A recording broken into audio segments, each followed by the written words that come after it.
Warning! The following episode of Orsini's Uncensored Mind contains explicit language and adult content. The thoughts and opinions stated on this show are reflective of ajorsini, Deceive Dave, and their guest exclusively. Seriously, guys, my dada and uncle say some pretty crazy stuff. If it offends you, go be butthurt somewhere else.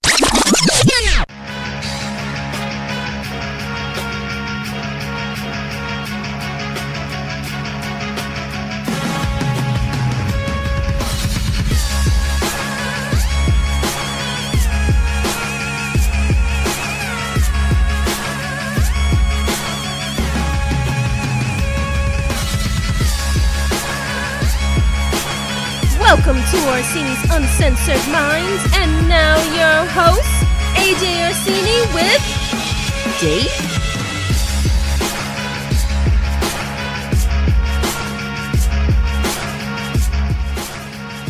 Hello, everybody out there. It's your boy. It's AJ Orsini here with another episode of Orsini's Uncensored Mind. It's going to be episode 329.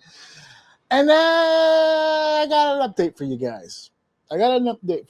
Last few weeks I've been here. We've been doing the power couple deal. It's been me and Mrs. O. We've been doing the damn thing for a couple weeks now. We've been calling it the Sabbatical of Deception. He's been gone. He's been off handling big business. But I did announce last week that this was going to be the week. That this was going to be the week that the sabbatical comes to an end. And sure enough, sir, true to his word, he is here. He has risen. We are here with Deceive Dave. He's back in the hizzy. Big fanfare, the big pop, the big return. It's like CM Punk coming back at the Survivor Series. He's here. I fucking look a lot more tired than I thought. God damn. I look sleepy, dude. What a goddamn segue, because that's the question. That's the number one question on everybody's mind. Everybody that's been following Orsini's Uncensored Mind, they have been wondering. They have been dying, thirsting for a slice of Deceive Dave pie. He hasn't been around, and he just said it perfectly there. Absolutely sleepy. So I guess the question must be asked right out of the goddamn gate. Where you been? What you been up to, man? I've had a child. Wait, so to be fair, you already had one. Yes. And You've then now added another one. You've added another one. Yeah. See, we keep the kayfabe here at Orsini's Uncensored Mind. This didn't just sprout up. She didn't all of a sudden pass a child. No. She's been pregnant for the traditional 9 months. We just weren't sure where or when we would spill the beans. I just stressed myself through it in quiet. in quiet privateness. Yes. Oh, goodness. Yes. No. But you're back. Yeah. I don't know what percent of me, but yeah, we're here. We're locked in, kind of loosely. The lock's on. You know the locker. You put the lock in, but you don't fucking like snap it. It's just hanging there. Anyone can get in. Pause. Anyone can get in, and anyone can get it. That's right. So I had a child. He's had another child. Now another one too. The two. Now we know that the first one was a girl. We've talked many times about your father-daughter trials and tribulations thus far, but this one, you put the stem on the apple on this. He is but a man. He is but a man. We checked. He came out. Penis packing some heat. So the only thing you're missing now is the dog. Is the dog, and then now you have you've got the American dream. Yes, it. Minus the fence. the white picket fence. Yeah, that's true. Yeah, we don't have. But that dream is dead, though. That's no longer a thing. Yeah, you could have many color fence now if you could afford the fence. If you can afford the fence, good luck. If we could afford the fence. So we have to ask ourselves the question now. My goodness. No more. This is it. This is the last one. I'm cutting my nuts. If that was your question. That's where I was going next, of whether or not snipping them. We're getting them fucking trimmed, boy. Getting my nuts about to catch a fade. So I said absolutely done. No more kids. Hell no. Hey, it's the serve my nickel of life. Serving my nickel. Now, this is very cool because it goes into something that we're going to talk about today. I thought it was actually really cool that your son is new to the world, and yet the first holiday that he experiences is Halloween. Halloween? Yeah. He's an October baby, or it was October, right? Or it was October. Mm-hmm. October baby, mere days before your wife's birthday. Yeah. So now his actual induction date was our anniversary, our marriage anniversary. So if he made it all the way there, he would have been born on our wedding anniversary. How far apart is his birthday to Nora's? 3. Okay. So he's 15, she's 18, and our anniversary is 20. You're screwed moving forward. Oh no. But me and Alex are 2 days apart, and now Nora and your son are 3 days apart. So now we've got something else. All the way like mid-November, she's like, I'm like, he needs to come out, and he's come out. Then we got closer. She's like, well, I mean, he could wait a few more and maybe we can land this perfectly. But no, land this bird close enough. She's got a birthday buddy. That's what she wanted. Okay, that's not what I wanted. I didn't want a birthday buddy, but my wife was selfish. She had the baby when she felt it was one of the things she did say when we were talking about trying, she goes, well, if we try now, he could be a birthday buddy.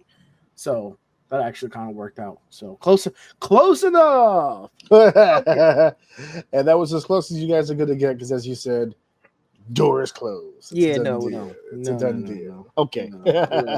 I did. Yeah, we're good. This is plenty of experience. I'm fine. All right. Well, I guess when it comes to the children, you win. I did it. You beat me 2-1. We made a plan. We followed it all the way through. We're here now. Now it's just riding this motherfucker till the wheels fall off. That's it. Well, you've had quite a last few weeks, but you're here now. You're back. The sabbatical is over. He's back on the. Now we can talk some shit and get into what we're going to really do here today. As a matter of fact, let's talk about what we're going to do on the show today. Hey, what's going to be on the show today? That shit just like fucked with me for a second. I've been out of the game for a minute. I was like, well, I haven't actually had a chance to use them because I have to edit a lot around what my wife's participation makes things a little trickier when she's not following the same routine that we are. But it's all right. She did what she was supposed to do. Yeah, she filled in. She did a great job. But today we're talking about multiple topics here like we normally do. First up, we're talking about some Halloween hangover. There's some stuff that needs to be figured out, also discussed. We'll talk about what happened to us over the course of Halloween and I got a situation that we need to discuss. There's something going on here, and it's becoming a horrible habit.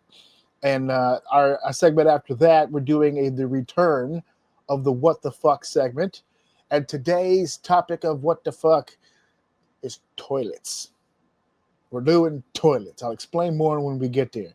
Obviously, second half, we're coming strong. The WWE presents its Saturday night's main event. This past weekend, we saw some new champions crowned. We saw some new storylines on the rise. Also, in our main event segment, we're going to correlate what happened at Saturday night's main event into a much larger conversation.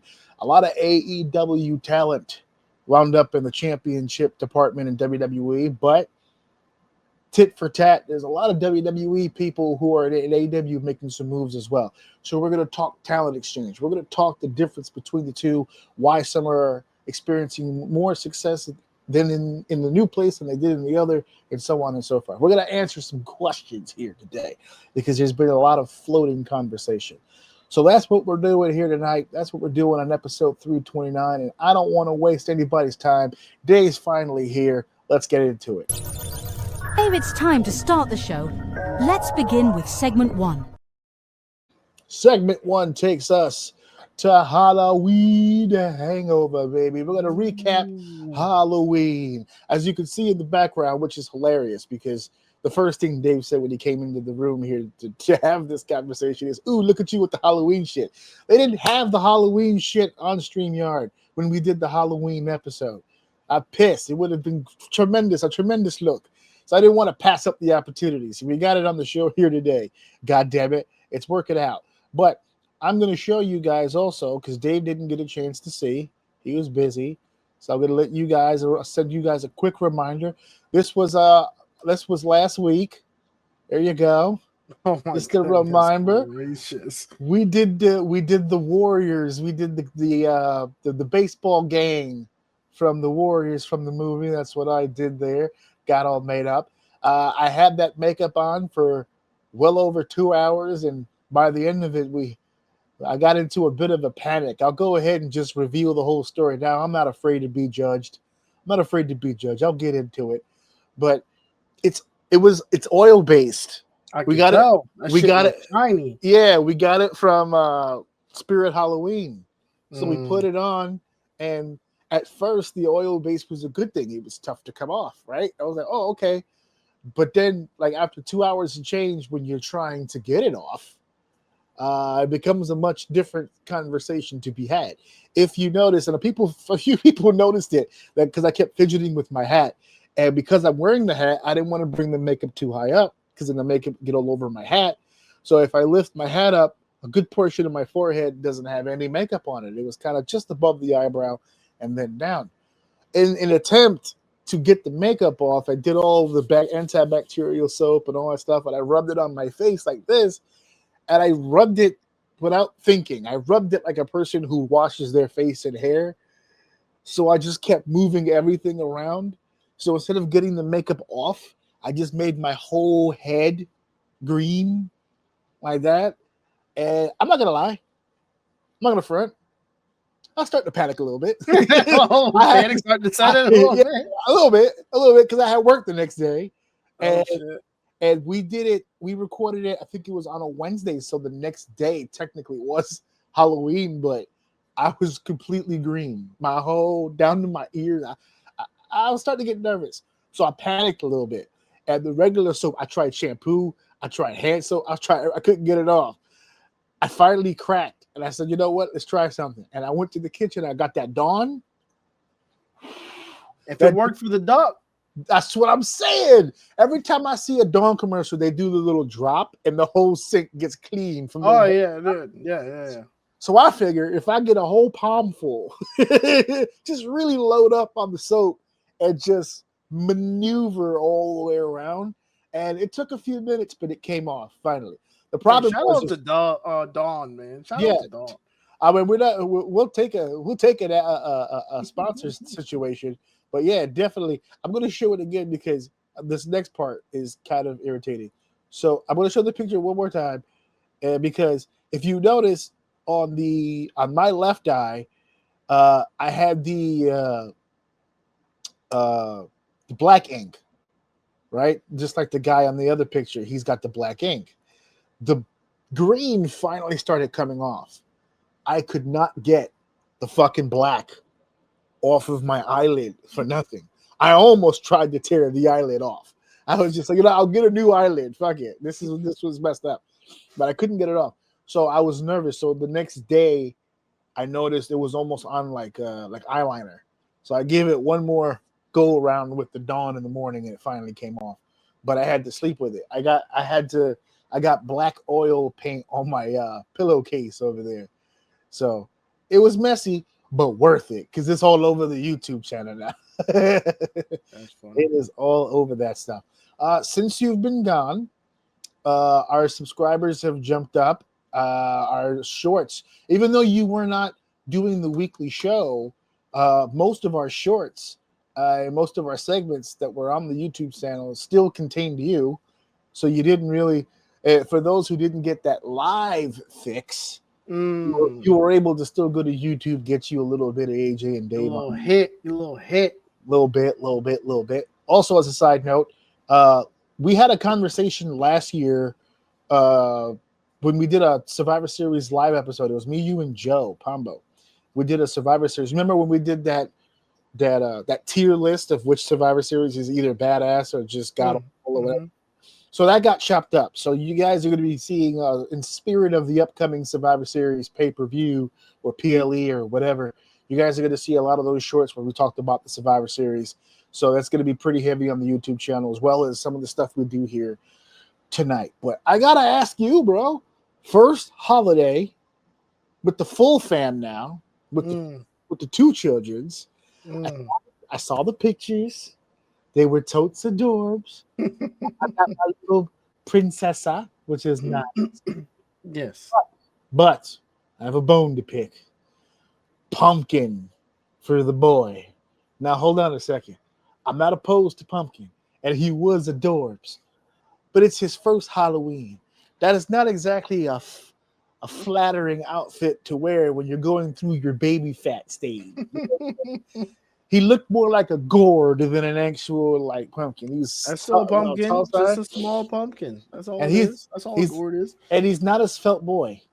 He's a big. He's already. He's getting chunks. He's getting big, dude. He's getting big quick too. He's over. Listen. The NFL Combine. Put the ticker on and let's count those days. He's getting chunky. So, yeah, he put on some weight quick, man. They lose 10% of their body weight. First appointment, he was down 9. Second appointment, these are like weeks apart, by the way.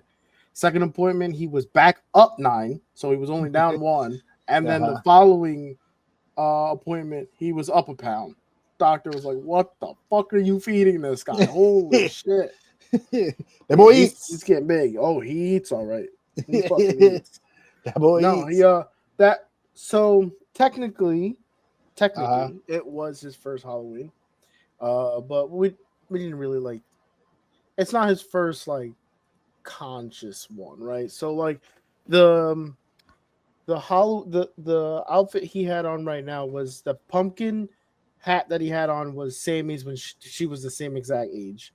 So that was the same exact hat she wore, and then that onesie was a Halloween onesie that she actually had as well. So okay, so hand-me-downs already. Yeah, so that's why he used those. We thought it would be a cool little quick. I mean, they didn't really we can't really find anything that small that would have been whatever. So, so we put something on him. For her, she's been in Princess Cake, so we got her a little Frozen get up, and she wore it 3 days after. Like she every time she sees it in the house, she goes nuts for it.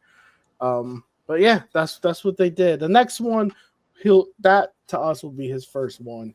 And we'll be able to actually do something a little bit better. But this time we went through the bag of all the stuff that we saved from when she was a baby, and she remembered there was Halloween shit in there, so we just dressed him up in that.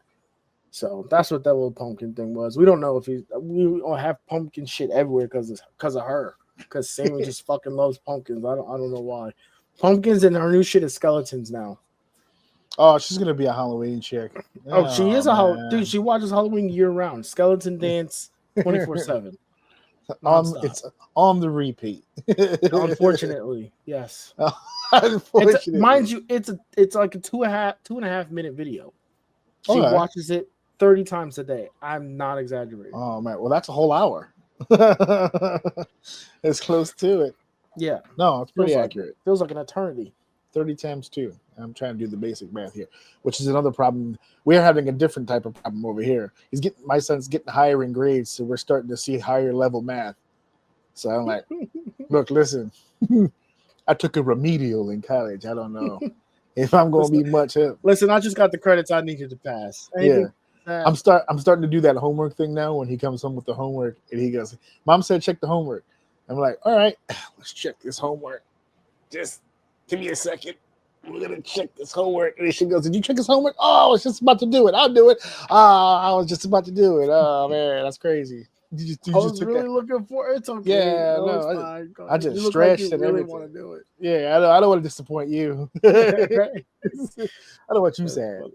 So we this year was the first year that we've done trick or treating with the boy, where he trick or treated with his friends. This is the first year. Usually we get together, we pick him up off the bus, he puts the costume on, we do our usual down the block thing. There's certain areas where we live where not only can you go into stores, but they blocked off, they barricaded streets so that the kids could freely walk from across the street back and forth between homes to get their trick-or-treating on.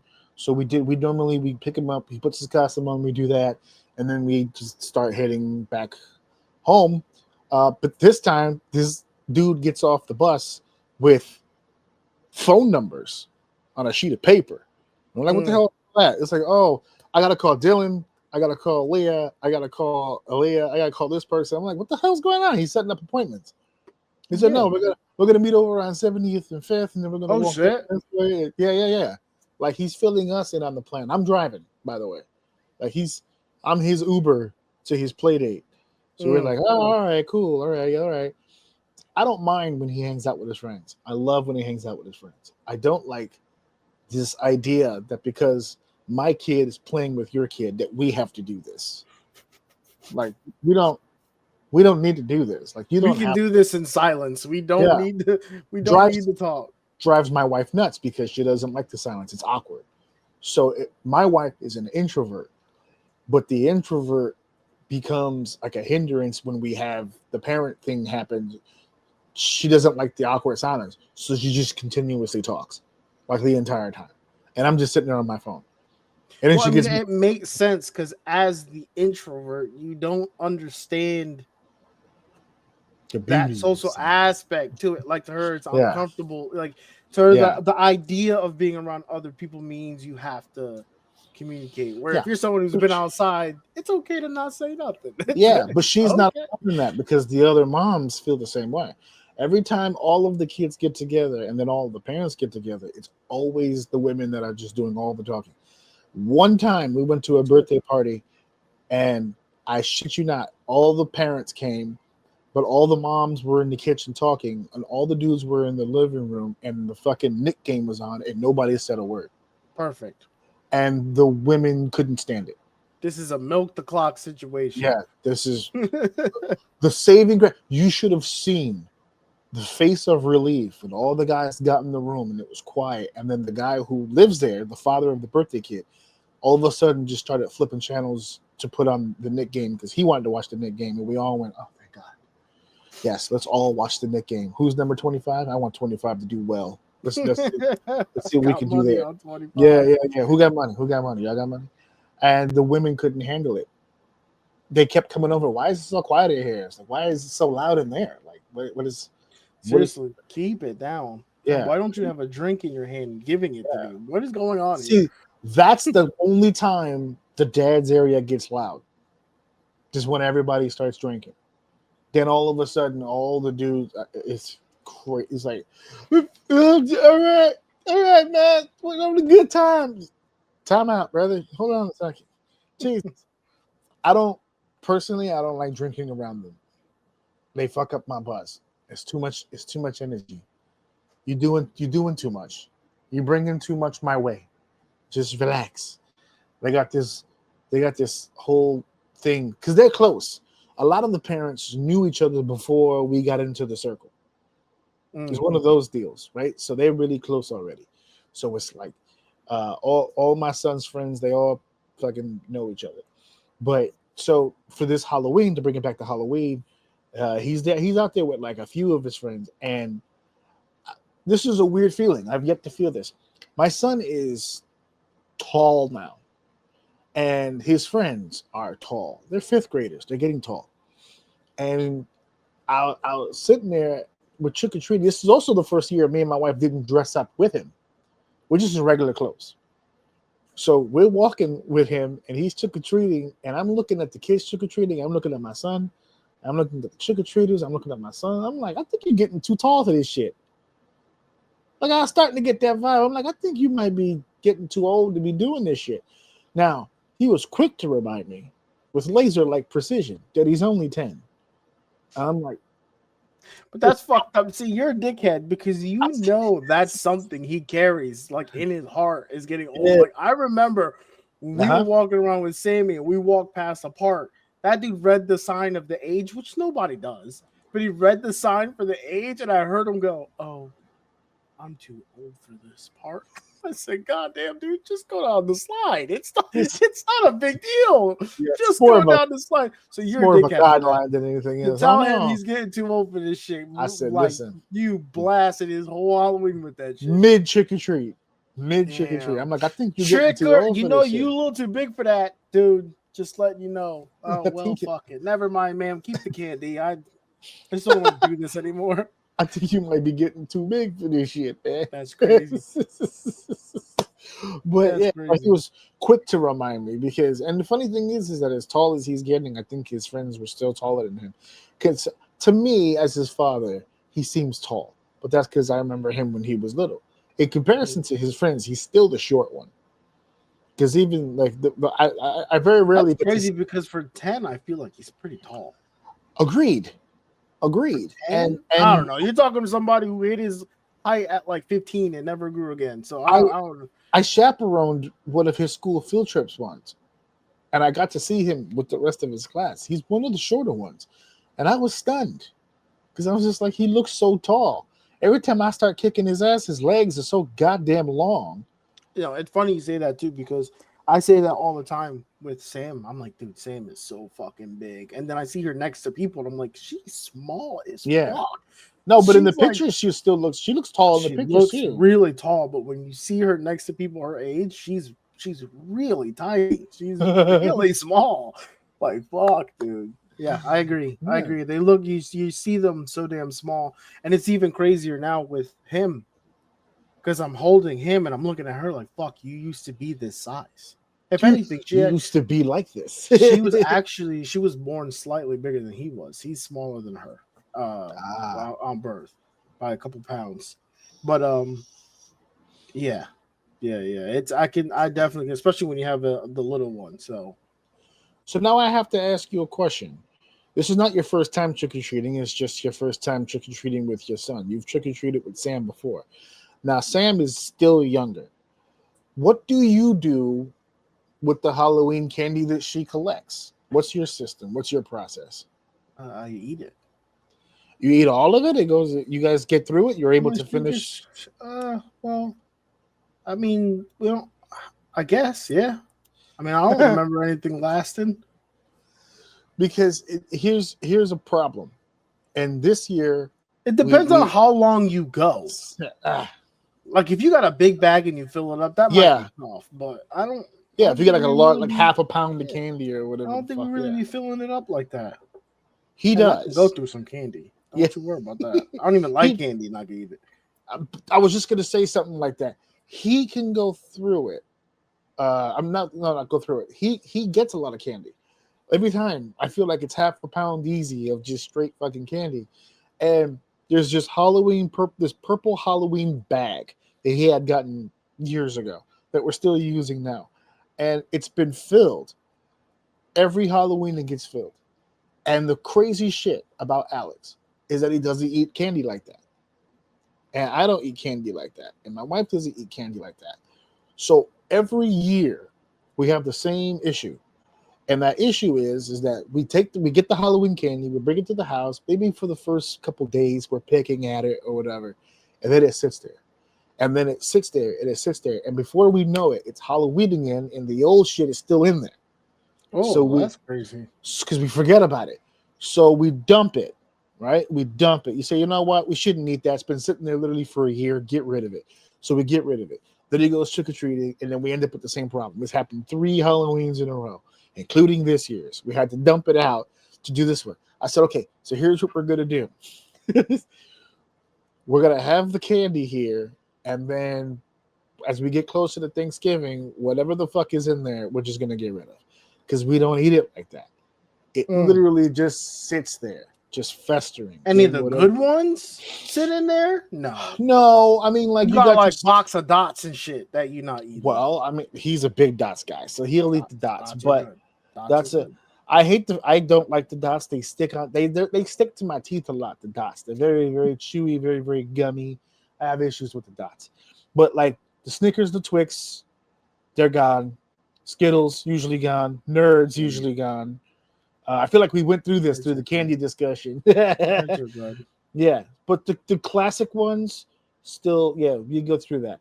Every now and then you'll get the one dickhead who gives him like unrecognizable Mexican candy that we can't figure out how that works. But also, when we have the bag now, I told him, like, as we get closer to Thanksgiving, we're just going to dump it out. But we're going to keep the bag. The other issue that we're having is that this is the first year that me and Steph hasn't dressed up. But this is the 10th year, obviously, he's 10 years old, that he's dressed up. There is a bag on the opposite side of this camera. It's a laundry bag. It is filled like this to the brim of just Halloween costumes from several years. There's Pokemon shit in there. There's pirate shit in there. I have a pilot fucking onesie, like the ones that the pilots wear when they get like on some Top Gun shit. It's in there. Like we have masks and accessories. I have a Super Mario and a Princess Peach outfit in there. There's all kinds of shit in there.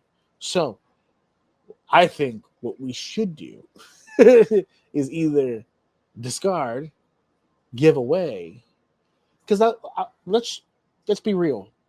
I'm getting svelte. I'm losing the weight, but I will never be able to fit into that Mario costume again.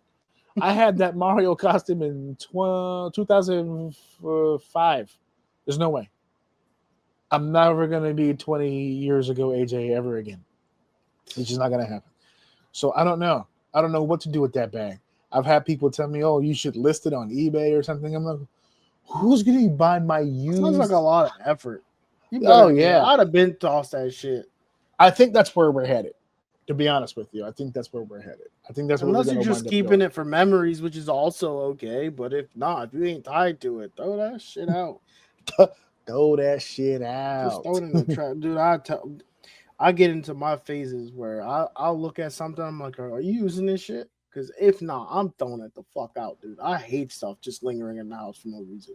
I can't stand that shit. It's got to go in the trash. Throw it in the garbage. Garbage. So this has been a really interesting Halloween for me. There was some first here. I definitely know that this was an interesting Halloween for you because it's your first one with the new kid, which leads me to having this kid in October, early October, is setting this kid up for Murderer's Row because you got the Halloween check, all right. Now we got the Thanksgiving coming up, and then we got the Christmas, all in a row here. He's going to experience it. He ain't going to remember any of this shit. So I guess you guys need to figure out. I mean, you guys got to keep it low key, right? I mean, he's not going to remember any of this stuff, man. He's not going to remember this. No. See, listen, let me tell you something. We don't do that bullshit. All right. When they came to Sammy, we did. If we wanted to do it, we did it, and it was for us for pictures. There was no idea that we ever had that we were doing any of this shit for her. So now she's getting to the point where she wants to do it. She's asking for it. She's asking for certain things. She wants outfits. So now this is for her. Ooh. Same thing with him. He's tagging along until he gets to the age where he starts asking for shit.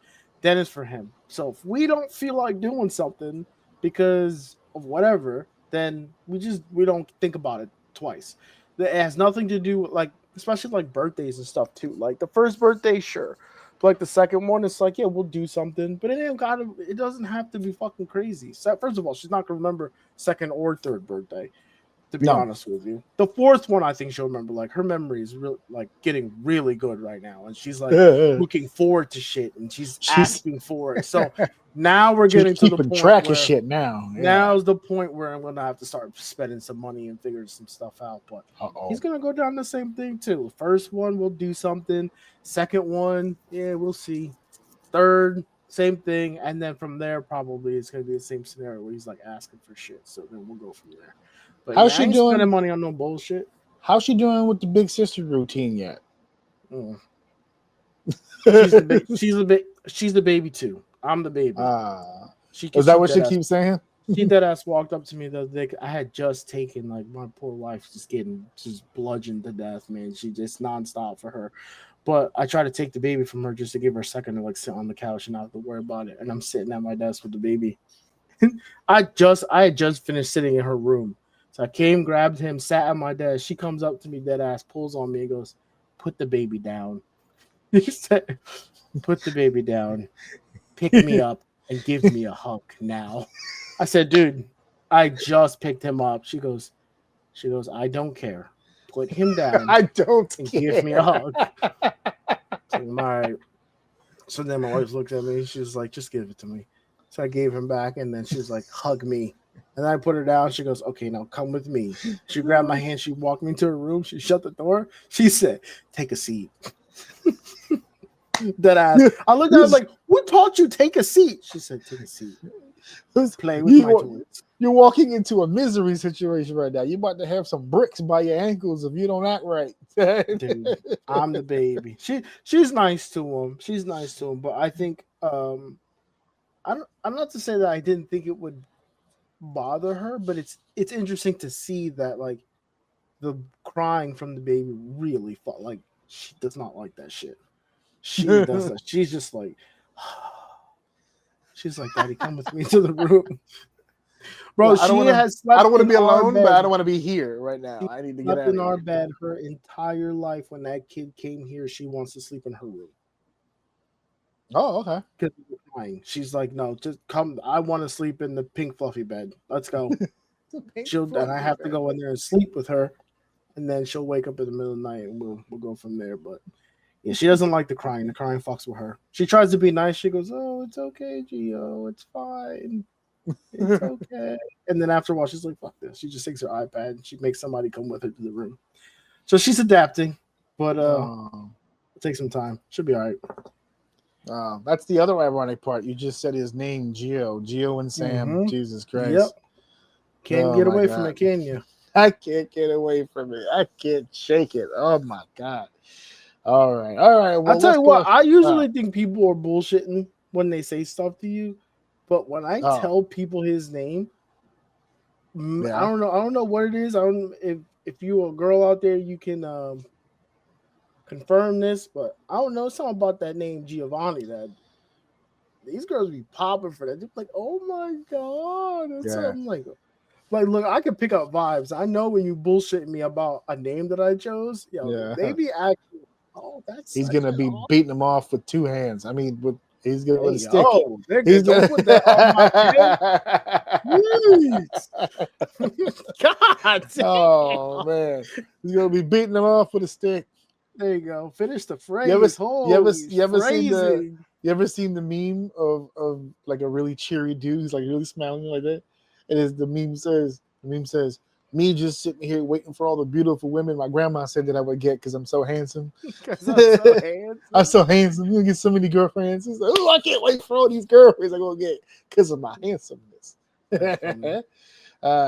It's time for serious business. Let's get to the next segment. Let's keep this show going. It's time for segment 2. And now we're doing our What the Fuck segment. Oh man, that's deep. What in the fuck is he doing? What the fuck is going on in here on this day? I need to make a video with this one because everything else is a video now.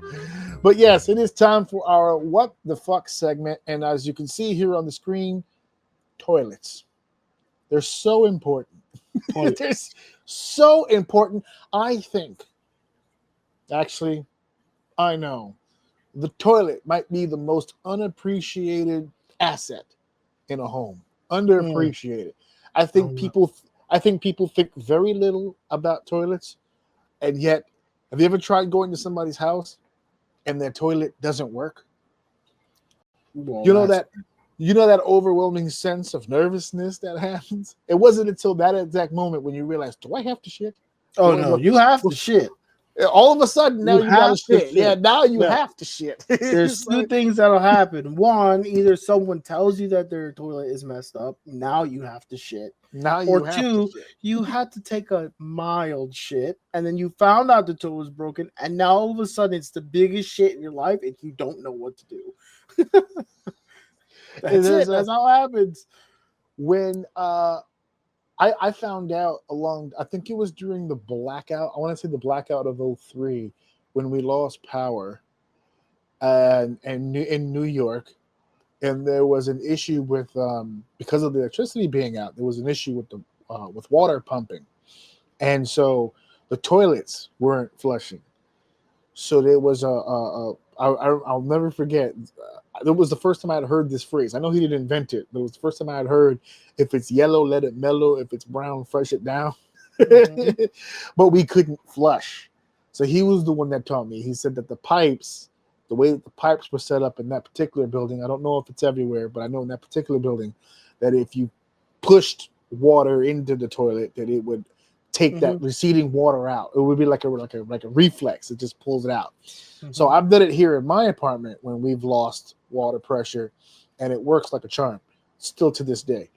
But I bring it up because those of us who live within comfortable means usually tend to think of the toilet as a must-have. There's a lot of people who can't afford toilets. I know it's hard to think about that. It's hard to think that out there, there's people out there who literally can't afford toilets. But that's a world that we live in. I am happy to say that I bust my ass every day to make sure that I have a toilet accessible to me at all times. The biggest selling point of my current home is that it had 2 fucking toilets. That was an amazing. I was sold. It's so funny you say that people can't afford toilets because it reminded me the other day I was driving, through Lancaster. That's like a lot of cornfields and shit. Yeah. On the fucking side of the road next to like a light post, there's a fucking toilet. And that's it reminded me of this and a fucking toilet. And like, you know, the cardboard and you fucking run a marker and said free. Free toilets? I said, I want to park here and wait to see who grabs the free toilet. Who nudges their Oh my god, you just reminded me of that. That shit was hilarious.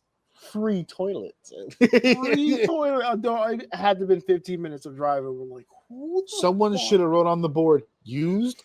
And that's what my brain went to. I wonder, did they clean it before they put it back out there? Like, is it bleached? Even if they cleaned it, it's now but then in the elements. But then I started thinking, right? Yeah.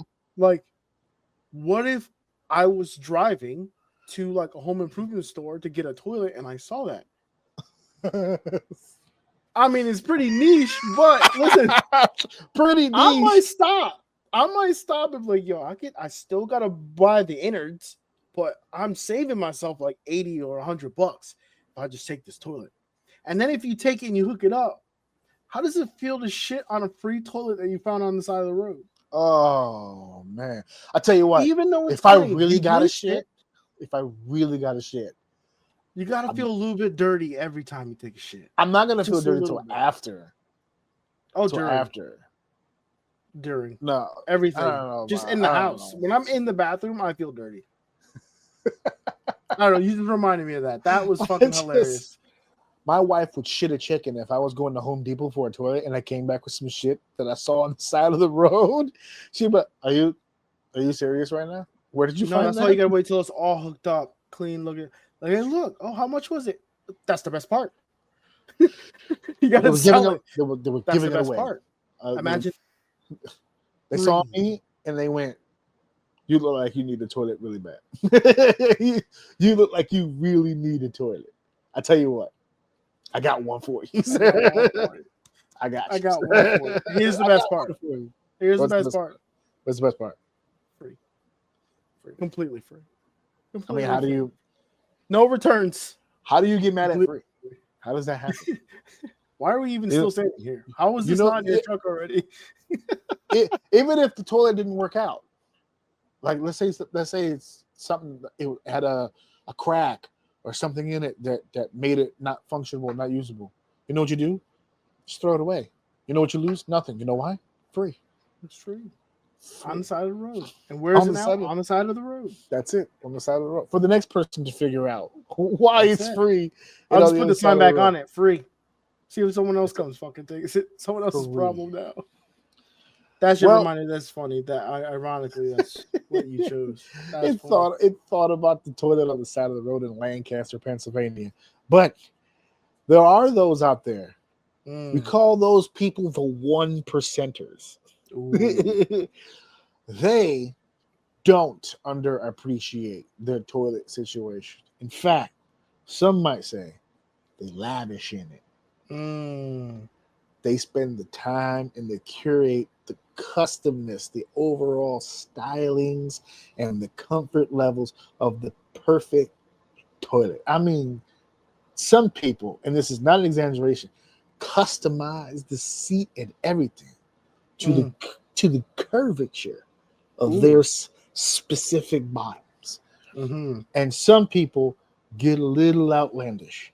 So the beautiful part about now doing the show video wise is I get to use video now. And I want to give you guys a look into something. This is why it's a what the fuck segment. Normally we would read from an article, but we're doing video now. So I'm going to let the news reporter tell the story. Tonight, your chance to get your hands on a golden throne with a difference. A solid gold toilet is being auctioned off with a starting price of £7.5 million. It's identical to one which was famously stolen from Blenheim Palace in 2019. Golden toilet. Here it is. Here it comes. Here it comes. Look at the presentation of this. At 100 kilograms, this luxury loo is worth its weight in gold. But to spend a penny, you'll have to spend a fortune. Next month, it will go under the hammer at around £7.5 million. Titled America by artist Maurizio Catalan, being sold is Golden Toilet number 2. The first was installed into Churchill's childhood home, Blenheim Palace, as part of an art exhibition in 2019. But days later, it was stolen. CCTV capturing the moment led to the thieves being flushed out and jailed. But the toilet was never recovered, believed to have been broken down, melted and sold.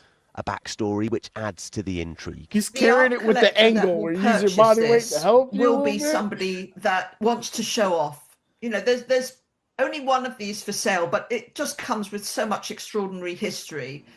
It's not the only extraordinary history. What is he talking about? Because of that particular toilet was customized, I think, from some prime minister or some political figure who had it done for them. So they're considering it part of the history because of its attachment to that particular individual. But it's not enough. It's not enough that it was a toilet made of gold. Okay? Because you already have to question in your head, who thought this shit up? Who was like, I've got the money. I've got stupid money. I can do fuck you money. That's fuck you money. That's fuck you money. And your mama. That's fuck you and your mama money. That's what that is. Both of them. Fuck your whole family. Your whole tree, from the roots, the soil, all of it. Fuck it. That toilet is valued at $10 million. And as if the thought process of having it made was not crazy enough, then the thought process of someone going, that's not fair. You shouldn't have that. We should fucking take it. And then they took it and they fucking boiled it down and sold it. Yep, the gold. Yeah, they waste no time. They bust that shit down quick. That toilet was such a prized possession. These people sat there and said, no one should have that power. No one should. Cash. Fuck all that self-righteous shit. That was cash money. No. They were doing God's work. Oh, is that what it was? They said, no they were justice warriors? No man should have that power. No man should have all that power, huh? No one should be able to shit at that kind of luxury. It isn't fair to the world, goddammit. It isn't fair to the world. And I got to give the man credit. Or men, I guess you could say. I got to give them credit. Because he was holding that toilet seat like it was just some shit he found on the side of the road. That shit had to be 50 pounds. And it's the toilet seat. So of the actual $10 million value of the whole shebang, that's got to be other two was carrying a toilet. They were tag teaming that shit. Who's got lifting, as they call it in the workplace. Now, if you think a golden toilet is extravagant, right? If you think a golden toilet is just too much, this is why we can't have nice things, dude. It's too much. All right. What I'm about to show you is the ultimate in customization. It's the epitome of give an inch, take a mile. Take a mile. Gold toilet on display in a California showroom. It's not the gold that will grab your attention. It's the Louis Vuitton handbag leather that covers it. Christ. Look at this. Jesus! Monica, an artist based in LA, created it. She cut up 24 luxury Louis Vuitton monogram handbags to make it. If you're wondering, yes, it is fully functional and can be all yours for $100,000. Look at that! Nisha just passed out finding out that she cut up those bags. I think everyone watching did. Is that a Hershey squirt? It's crazy. Is that a bidet? No, I don't know. I think it was like I think the back dropped. We'll be right back. Yeah, here's a gold toilet. I'm watching has to do with like the bag, like right here. No, let him lift it up. Let him lift it up. The travesty. You see that like little buckle part? Like, look at all those crevices. That's just. Is that a belt? Is that designed like a belt? No, I think it's like a. I think it was more like a like like the buckle at the front of a purse where like latches or magnetized or something like that. That's what it looks like. Oh Jesus! That's just gonna get filled with shit. Who's cleaning that? Don't tell me it's functional. The lady, one of the other anchor ladies that were on the show, was destroyed because she's like, "Did you destroy bags?" I doubt they took a bag apart to make that toilet seat. But there are people who have Louis Vuitton sneakers and bags and stuff like that. They don't want them scuffed. They don't want them to look dingy, right? Because that goes against kind of the whole point of having it. You're shitting into one. Shit splatters, right? That's disrespect. It's all level over. For disrespect for money. That's incredible. You ever seen the bottom of someone's toilet seat when they don't keep up on it? Now imagine that being leather. Although, am I weird that when they said the price, I actually thought it was pretty cheap. In comparison to the golden toilet, that's a discount. Yeah, what was it, $100K? Well, $100K for like how much does 24 Louis Vuitton bags cost? Fair point. Probably not $100K, but the Roberts who took the gold toilet went, I don't know, that's more affordable. No, we can't bust that down. The purses, I'm not rebuilding purses for that one. What if they stole the golden toilet, sold it for money just so they could afford the Louis Vuitton toilet? All the way around. A couple of them toilets. Yeah. Full circle. I mean, all the boys. All the boys are getting a Louis Vuitton shitter. Louis V shitter. Everyone gets a Louis V. Everybody, hey, look, if anybody asks, fell off the back of a truck. I don't like fashion that much. That's cool. You don't love fashion enough to shit in it? No. Because that's what they're doing. They're shitting in it. I don't like fashion enough to buy it, let alone fucking shit in it. No, let alone shit in it. Well, how about this? The coup de grace. The greatest of all the toilets. The shine. Oh, yeah. The song choice is crazy. First class, up in the sky. The presentation. This is beautiful. Shine, baby. Oh, my God. That looks like it was made by somebody who that's my profile. I want to be the editor who made those cuts. Oh my God! Like first of all, it's all straight shots, and then later the cuts, the edits. He did the cut to the drum. I said boop boop boop. He made a cut for each one. He's like, yo, that shit.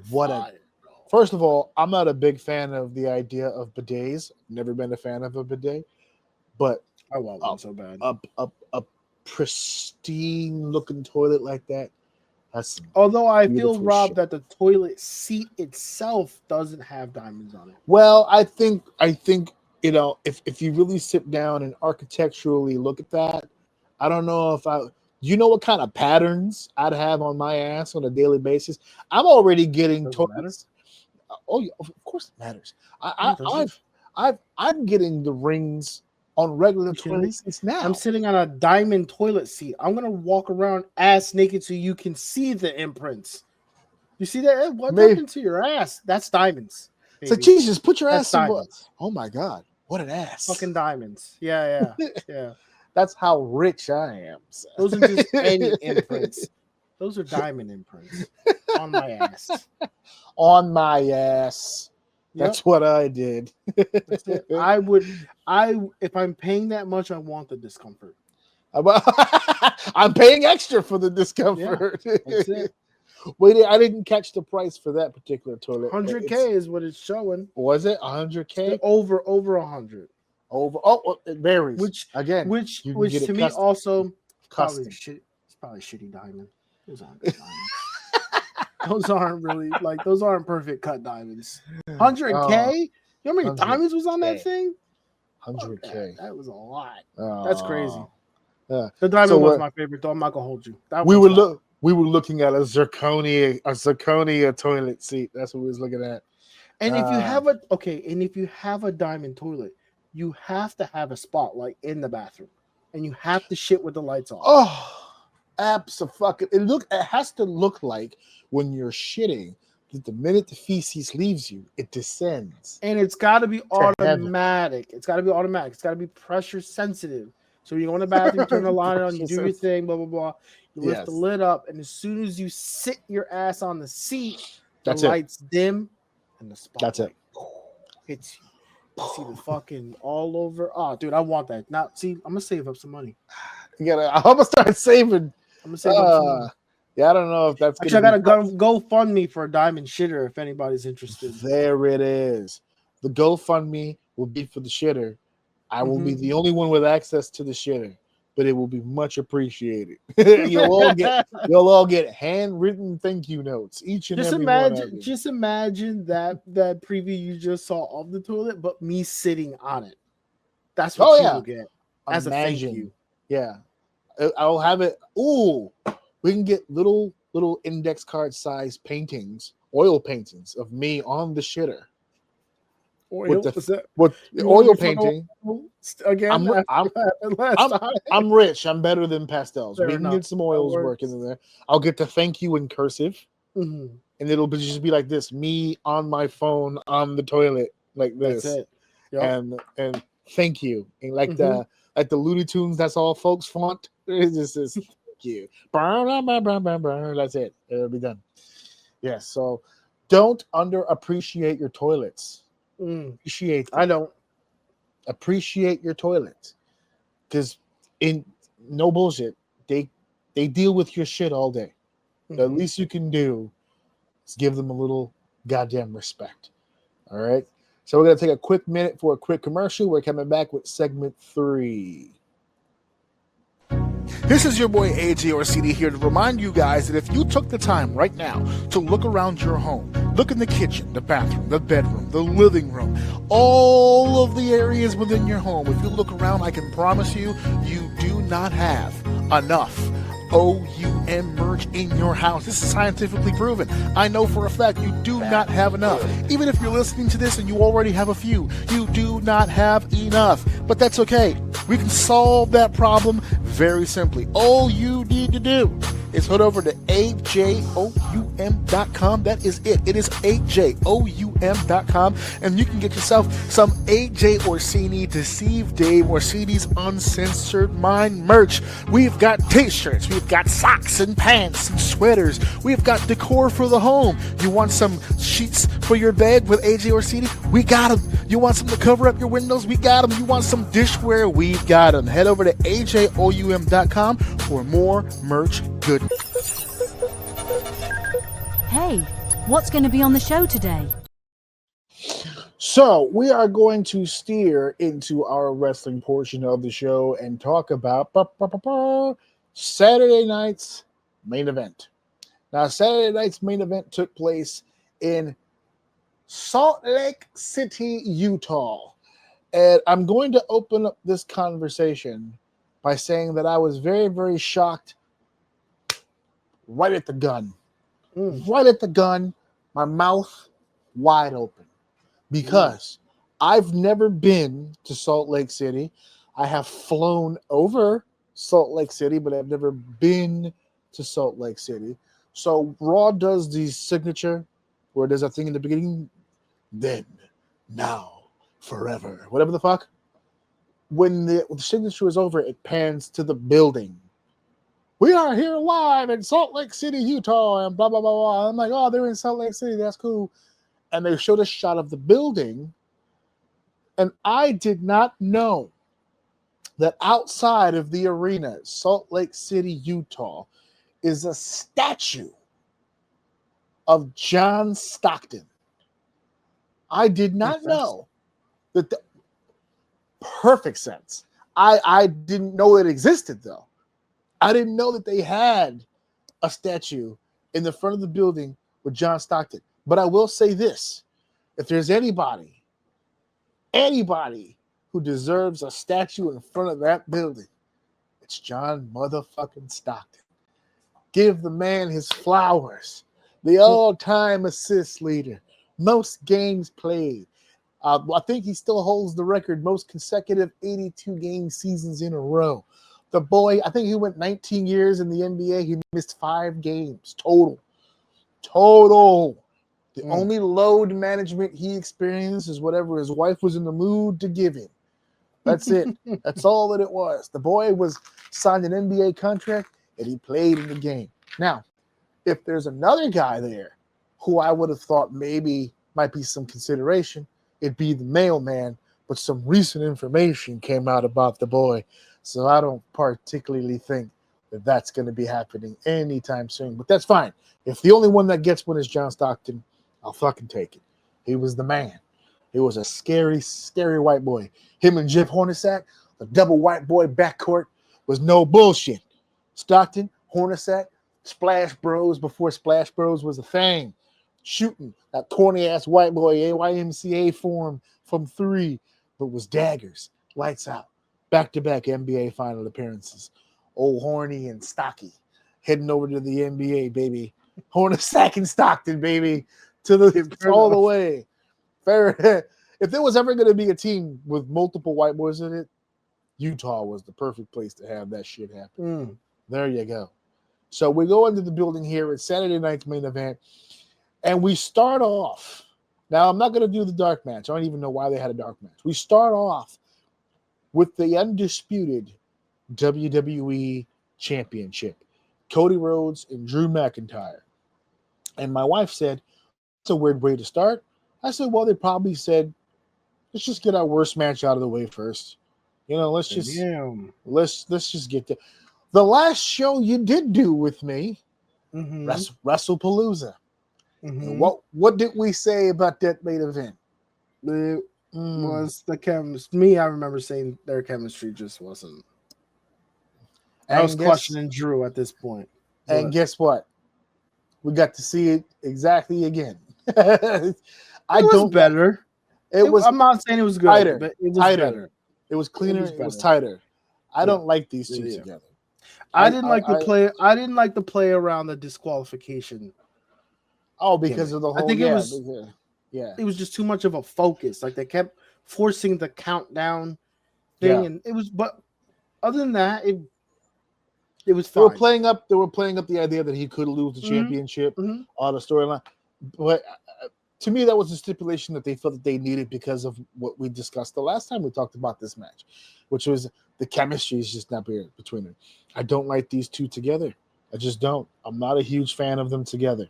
I didn't think that this match was exceptionally bad. I think this was better than WrestlePalooza. Yeah, it was but I don't like them together. Move on. Because I don't even mind Drew being the champion. I don't mind Cody being the champion. I don't need these two guys fighting each other anymore. Yeah, I get it. I mean, my biggest takeaway from this match that I absolutely hated was that fucking spinning Cody Cutter. I hate Cody Cutter as it is. The fact that he picked him up and spun him around. Commentators had no clue who was supposed to be taking damage there. That was a complete confusion. Aside from that spot, it wasn't that bad. It was all right. That was stupid. That was just take the fucking Cody Cutter, dude. I don't need it. No, it just looks weird. It was so abnormal. Cody is not going to be able to move like that. Cody didn't do that move. You moved him into it. Cody has not figured out aerodynamics like that. He hasn't broken gravity. All right. Pac is the man that gravity forgot. He remembers Cody Rhodes very well. He's not been able to shake gravity at all. So no, that's not a thing that should be happening. But another problem that I'm having, undisputed WWE Championship. Let it go. Just let it go. Just call it the WWE Championship. You can't call it the undisputed title while there's another World Heavyweight Champion on the same exact fucking card. Same card. There's another world champion. He's standing right over there. Sometimes they're in the same goddamn camera shot. And they're still calling it the goddamn undisputed. It was undisputed when they merged the two titles together. But they've merged them. It's over. Universal title is gone. It's the WWE Championship and the World Heavyweight Championship. They'll change it eventually. For now, they're just I feel like they're leaving the undisputed thing on because it's Cody. I think if somebody else was to hold that belt, they wouldn't call it that anymore. Because Cody is the last tie to that whole bloodline thing. He was the one that slayed the dragon. So he gets to hold Excalibur. I kind of miss the era of the custom belt for the champion holding it. Like when they did the skull belt. And I don't know. I thought that stuff is kind of cool, kind of unique. Man, if they would have let that happen, you know what that belt would look like. It'd be the skull logo with the wings on neck. it. Yeah. Yeah. With the American colors on it. I don't know. I mean, I'd kind of be okay with that. It would look too much like the U.S. title because of the colors, I guess. If they were able to pull off that design logo without the colors, that would probably. I'm sure they could. They got some good designers. They'd be all right. If they're so interested in, I like the idea of the side plates. They customize that. The side plates are cool. Yeah. So after talking about the Cody Rhodes match, talking about fucking side plates. Yeah. Oh yeah.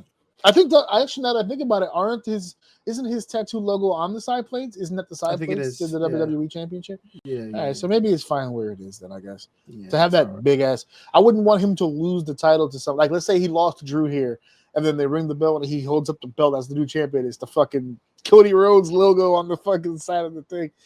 It was like when Rock stole the Smoking Skull belt. He was walking around with the title, but it was the Smoking Skull belt. It was weird.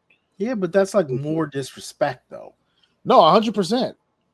100%. I'm gonna have to put this up here now. There we go. Main event, Salt Lake City. So, the two world title matches, by the way, were the longest matches by far. This one, 18 minutes, 45 seconds, with the stipulation of had Cody been disqualified or counted out, he would have lost the title. Neither happened. He defeated Drew McIntyre. It is what it is. The WWE Women's Championship match, Jade Cargill and Tiffany Stratton for the title. You were bothered by this. This fucked you up. It was a squish. I was surprised. It was a squish. It was a squish. I as much shit that I may or may not.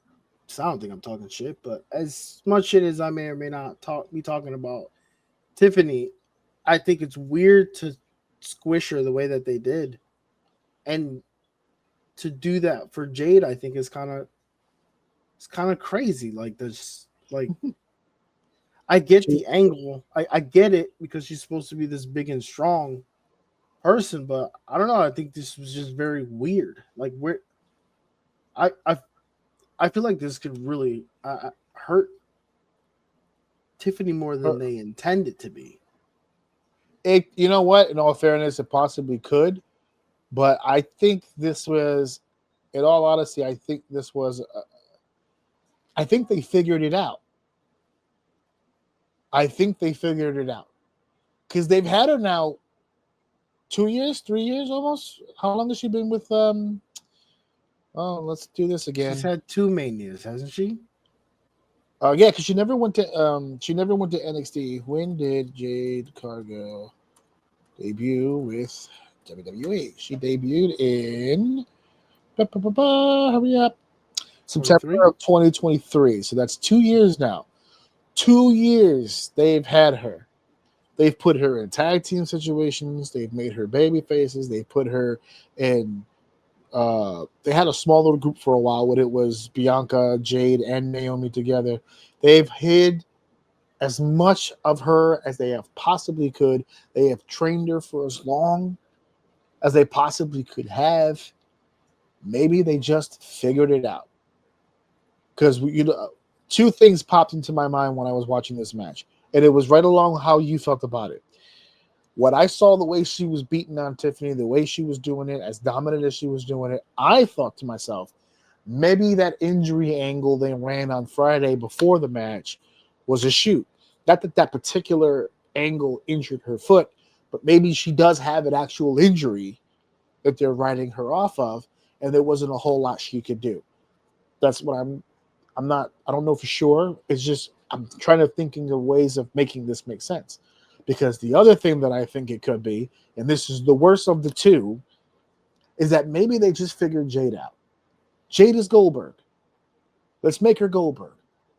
Having her in the ring, catch can, hold for hold, not going to work. With her look, with her size, get her in the ring, smash an opponent, get the fuck out. And that's what they did with Goldberg.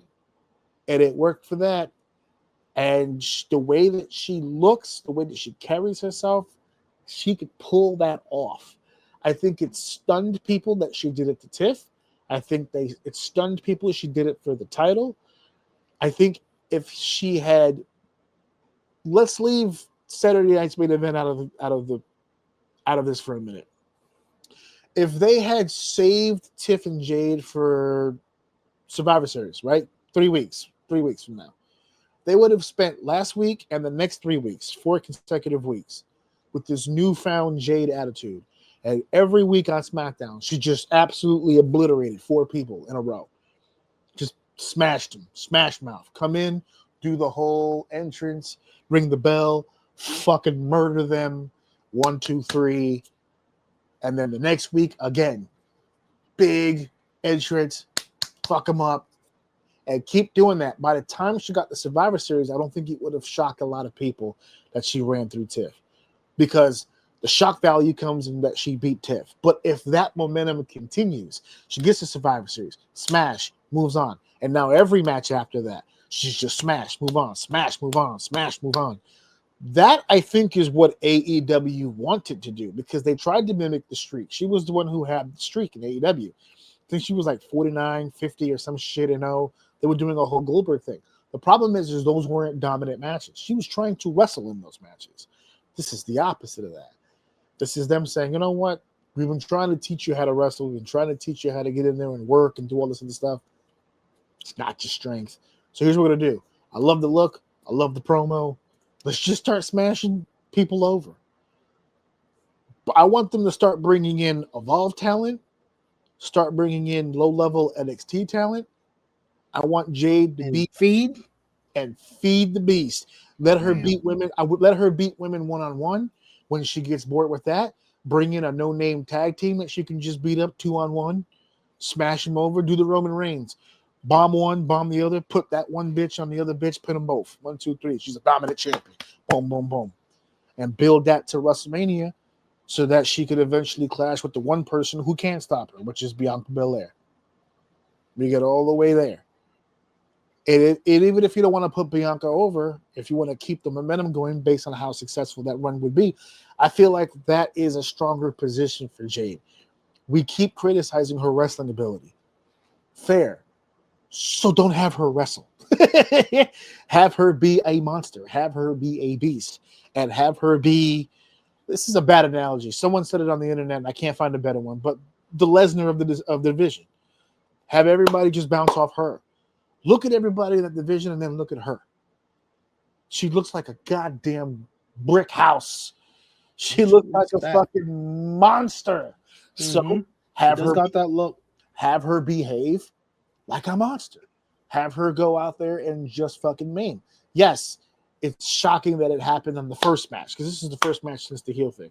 But if that momentum was to continue, if next SmackDown she burns through somebody, and then the next one she burns through, and I mean just all the big shit she was doing, fall away slam, dump over the top, Jada, just keep fucking doing that stupid pin she does, everything, all of it, keep all of it. Keep it 5 minutes or less. That's it. We're calling this chick Five Below moving forward. It's 5 minutes or less. Goldberg style. You're going to have two groups of people. People that absolutely love it and people that absolutely hate it. There'll be no middle ground. But that's fine, because we've lived through this before. That's where Goldberg was. You either loved it or you hated it. I hated it, but I was surrounded in a pool of people who absolutely loved Goldberg when he was a thing. So if she can't do it in the ring, that's fine. Have her do something else. I hope Tiffy's not injured, because that would suck that they pulled the trigger due to an injury. But personally, I think you said it too, we weren't so sure on Tiffany during this run anyway. So maybe a chase is exactly what she needs. Maybe she needs to burn through a few people herself before she gets back into the title scene, just so they can get that going again. They're definitely not gonna turn Tiff heel now that Jada's turned heel. Yeah, I don't know, but I'm in the stance of like, we're in a new era. I don't know if I all the way convinced on making squishes like this. Like, to me, that there's no reason for it. Squish. She got her ass beat. Well, I know, but you know it's squash. Whatever. That's why I thought she was being funny the first time, but you keep saying it. So I was like, oh, wait a minute. I think it's squash. Past tense. Whatever, dude. It don't matter. She got her ass beat. She got her ass handed to her. This was an ass whooping. She got put down, pinned, and that was it. She was done. Like, as I was watching it happen, I'm like, there's no way she's like, is she gonna fight back like at all? Like, this feels like a complete dominance. And yeah, she pinned her. She was done with it. Like I said, felt like 5 minutes. It felt really quick. Official time, 5 minutes and 30 seconds. Yeah, that's it.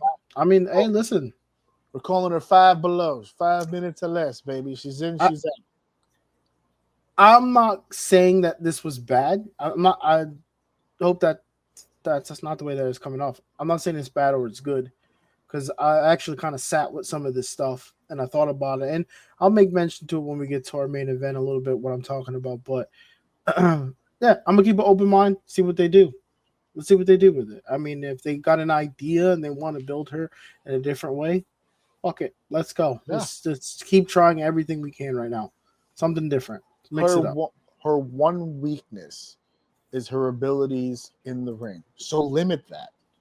That's all I'm saying. Limit that. I'm okay with everything that happened except the squash aspect. If she would have been aggressive and dominant, but Tiff would have been able to showcase her ability at the same time, I think you could have served two masters in that matchup, but they just decided to put the chips on one side. Injury makes more sense. I have this feeling. Yeah, I have this feeling like there might be an issue. Yeah, injury makes more sense. Yeah, there might be an issue there. So I'm not entirely sure how that's going to work itself out. But that is the WWE Women's Championship match, which now lead us to Sucio, the Triple Threat Intercontinental Championship match. Dominic Mysterio, Rusev, and Penta for the Intercontinental Championship. What a world we live in. What a world we live in. Where Dominic Mysterio is running the match. He quarterbacked the fuck out of this, man. I don't give a fuck what nobody said. This match was... Dude. Dominic motherfucking Mysterio, dude. You haven't been here. And we were, I was talking about, they did another AAA show. Mm-hmm. The Dominic defending the championship against Dragon Lee. It was against Dragon Lee. And what a goddamn goddamn performance. He in AAA, Dominic Mysterio right now feels like the main event. Feels like the main event. He's walking through the halls. They got him, but they recorded him coming into the building to the biggest pop. He's backstage with his 2 belts, trying to figure out which way he wants to wear them like this. He's got the mask on and the whole deal. And when his music hits, craziness. He's one of the most over fucking guys on planet Earth right now. It is so weird to live in a Dominic Mysterio world right now. It's crazy. It's crazy. This match, and he's the overwhelming favorite. He is one of the very few right now, and I would love for him to say who's influenced him the most, because I'm actually interested to hear it. This motherfucker can tell a story, man. My God. He can tell a story in the ring, man. He's been his positioning in a ring has been fantastic. His ideas, his creativity. Remember when he used to miss spots as easy as just running in? Dude, he couldn't do running. His placement is perfect. The bell thing in this match, I rewound it because I didn't know what the fuck was going on. I was like, oh shit, Rusev won? That's crazy. Like, even I didn't even realize. So I'm sitting there thinking, I'm like, but wait a minute. I'm like, wait, hold on. Because I see Rusev, he's up. He's like, yeah. But then I noticed that the ref was like, what's going on? So I rewound it. And I was like, wait, hold on. And when he counted and it happened, the ref was like, and that face. And the whole time, and I'm like, no. And then they cut to him and he's sitting there laughing because he instead of running into the ring and breaking the submission, he rung the bell, which made him let go because he thought he won and broke the submission. Dude, that's some Eddie Guerrero shit, man. That was his storytelling is getting really good, man. He is so good right now. And his ring is getting better too. His ring is getting his in-ring, better. yeah.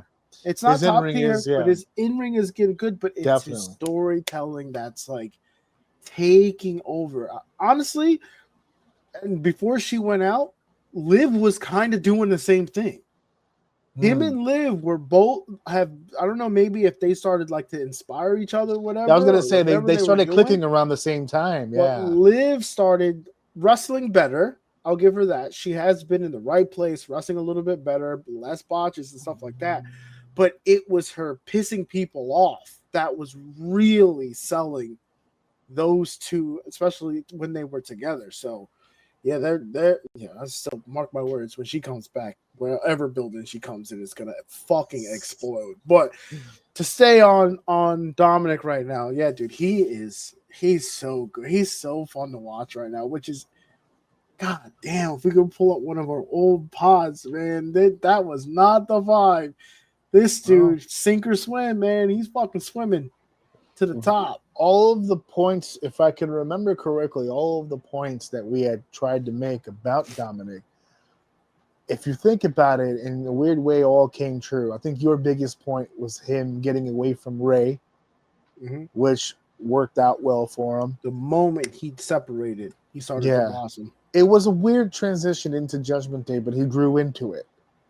Grew into it, and I think that was. And then, regardless of how Judgment Day changed over time, he kept growing.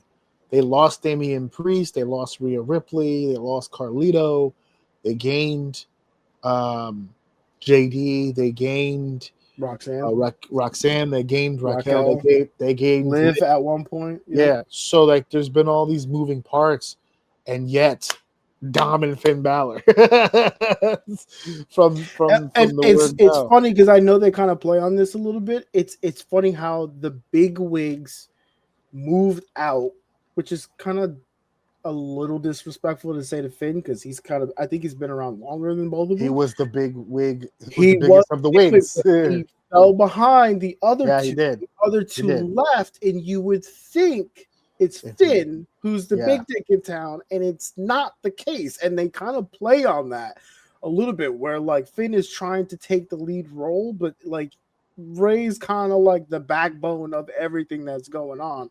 And Liv was shining light on that when she was there. She was like shining the light on Dominic, while they were together doing that thing. So the whole time it's going on, you think the pecking order is what, but it's kind of not, and they play on it, which is pretty cool. But it's real. It's not even like they're trying to make this up to put Dominic over. No, he's actually kind of like the biggest person in the group by a long shot too, which is crazy. So I don't know. And then he's got all these different avenues where he was working with El Grande Americano, but then he's not. And now El Grande Americano has other Americanos with him. Yeah. all that whole gimmick, all of these Americans being played by Europeans is fucking hilarious.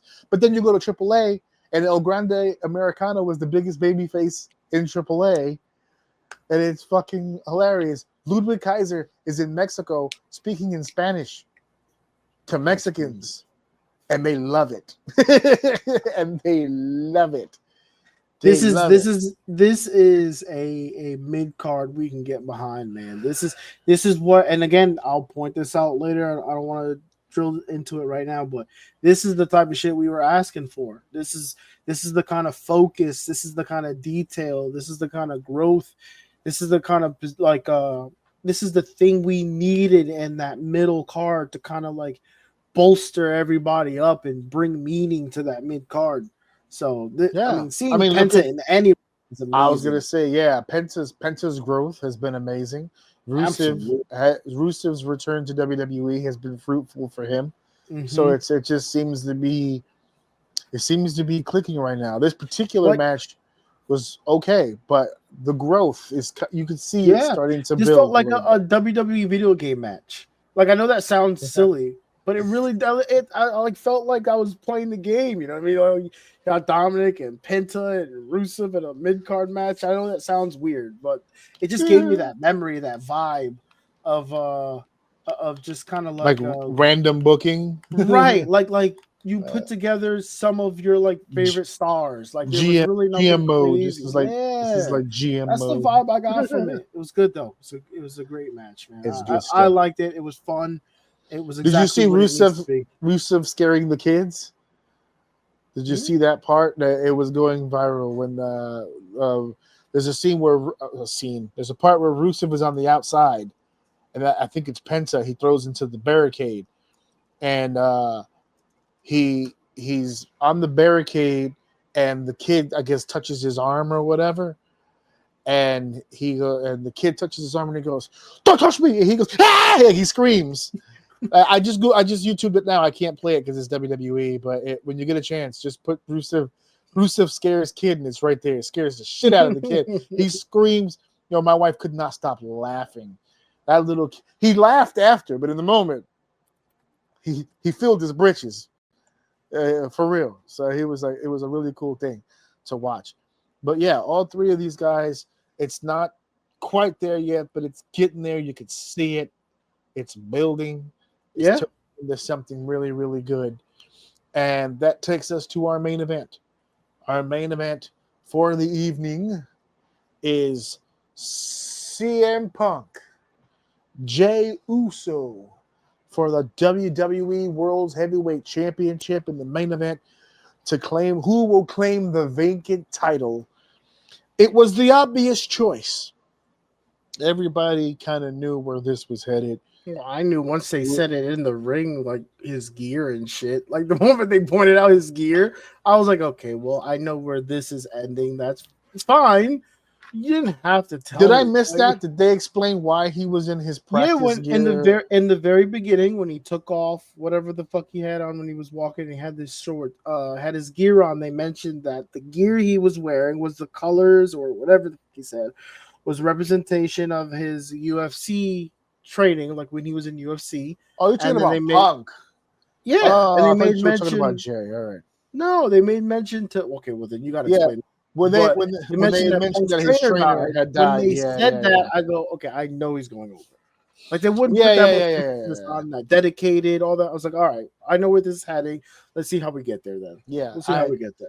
That makes 100% sense. Okay, so then what the fuck were you thinking about? I was so mad that it's a world title match. It's the main event, Saturday night's main event, and Jey Uso was wrestling in his pajamas. I don't know what the fuck. He was wrestling. He said, no, he has the Yeet gear with the pleather look and all that stuff. He was wrestling in that shit that you train in when you go to the gym just to get loose.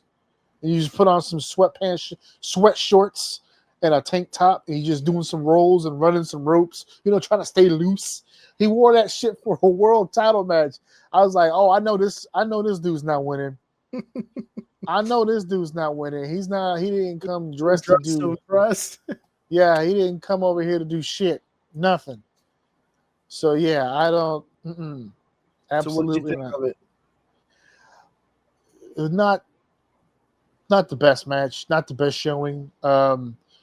I will comment, however, on what everybody was saying was a shoot kick from Punk that he stiffed Jay because of a missed spot. He went for a neck breaker and Jay kind of over rotated. Yeah. So Punk gets up and like booted him in the head, and then he picked him up and he gave him a fucking. That wasn't a receipt, bro. It's called a reset. He did a reset. It was a vulnerable shot to the back of the head, so it looked good. I'm glad you said that. So that would be a reset, and what Drew McIntyre did when Cody's leg buckled was the wrong thing to do, is what you're trying to say. Because when you say that, shout out to Wade Barrett, by the way. I fucking love him. This dude is cooking. But not to go backwards in the segment, but you just reminded me that when he went to the ground, Wade was all over his ass about standing there. Like, what the fuck are you doing? Like, do something. And he literally just stood there. And then Cody just got back up and then jumped the rope again and did the move. So for you to say that was a reset of, okay, look, it was a botch, but let me fill the gap with an attack or something like that to kind of at least keep it flowing. That's what that was. You're saying it wasn't like you dumbass. It wasn't like a you dumbass moment. No, it wasn't a you dumbass moment. So what happens is that you always want movement. You always want movement. So if I take you for a neck breaker and we completely fudge it, and all of a sudden we just let each other go for no reason, and then just both stand up, and then, okay, come here, and then I just put you in another neck breaker. That's fucking stupid. Who's gonna fucking? You already grabbed me once for a neck breaker, and I got out of it. I'm not gonna let you just give me another fucking neck breaker. So in this case, it goes for a neck breaker. After he turns him into the neck breaker and he falls out of it, he's already on the ground. So you get up, you kick this motherfucker in the back of the head, and you grab him and you put him in another fucking hold. That's all that really was. That's all that it really was. It wasn't really anything else other than that. And people are reading into it, and that's fine. I've learned something over time, and this came with age. I've learned something. What I've learned is that whenever a fan says something ridiculous about wrestling, don't correct them. Don't correct them. Don't even sweat it. They don't know. They're saying the wrong thing because they don't know what they're talking about. If I'm watching ER, or if I'm watching House, or if I'm watching something like that, and I see something that I think looks stupid, a doctor is not going to sit there and go, well, what the fuck? They're going to go, oh, okay. And they're going to move on with their life because I don't know what I'm talking about. And the doctor's going to go, oh, okay, you're one of those. All right, fine, cool, whatever. So that's why I keep seeing it online, but I was like, I'm not even going to fucking engage because I know what it is. Punk knows what it is. Jay knows what it is. So if you want to sit there and say that, it's more of that Punk's a cancer bullshit. Oh, look at him. Look how disrespectful he is. He kicks him in the back of the head. And just like, no, it doesn't bother me anymore. So, if you think that it was a stiff shot because he was pissed off because of a neck breaker, you don't understand what's going on. Punk's in the middle of a run right now that he, Triple H, and everybody involved with the situation understands. This was a situation nobody thought would ever happen. CM Punk right now was the world's heavyweight champion. I don't think anybody involved thought it was going to happen, including Punk. This has become a thing with Punk. A good buddy of mine said it the absolute best. You really want to know how to describe how good CM Punk is? This was the perfect sentence. He said it's annoying to him that the best heel in the company is busy being the most over babyface at the moment. That's how good he is. He's not going to fuck that up. He's about to become the world's heavyweight champion. You think he's going to jeopardize that by stiffing Jay in the middle of the fucking ring so that Triple H and the boys in the back can go, there's the old Punk, fuck that guy. And now he's going to be wrestling, I don't know, fucking Sami Zayn in the middle of the card for the remainder of his career. That's such respectful. It's not going to happen. It's not going to fucking happen. He's about to win the world title. You think that's the opportunity he's going to pick the stiff motherfucker because they slip on a neck breaker? It's not going to happen. It's not going to happen. Punk has had many opportunities to fuck a motherfucker up since he's been back because of fucked up spots. He's just not going to do it. He's a smarter guy than he was before. But 2010 Punk would have done it. 2011 Punk would have done it. 2025 Punk. Nah, this is a better Punk, man. With this like is you said grandpa. earlier, with age, grandpa. about arguing with people, you learn. You're talking to Mr. Stand on Business himself right here, and I'm telling you, dude. Like in hindsight, it's just not fucking worth it. No one gives a fuck. No one gives a fuck but you. All you're doing is sabotaging yourself. And although, at his level in his profession, there are people that will respect him for it, and that's why he has fans, the diehard fans that love him because he stands on his shit and he don't give a fuck, and he will stand in his justice. That's fine, but we can also sit here as an adult and agree that he's fucked himself out of a lot of big opportunities because of standing on that business. Well, listen, he stood on his business, and to be fair, I don't really think he's bent too much. I don't see anything he's done that you can call him a sellout for, or he's shilling for it. There's one major one that everyone points to. It's the Saudi Arabia trip. Like physically going, apologizing for previous statements, the whole thing. But again, that to me, that trip to Saudi Arabia to me is what sealed the deal that they were going to keep him in the main event. Because old Punk would have never taken that trip. Yeah, but fuck old Punk. And like that's fine.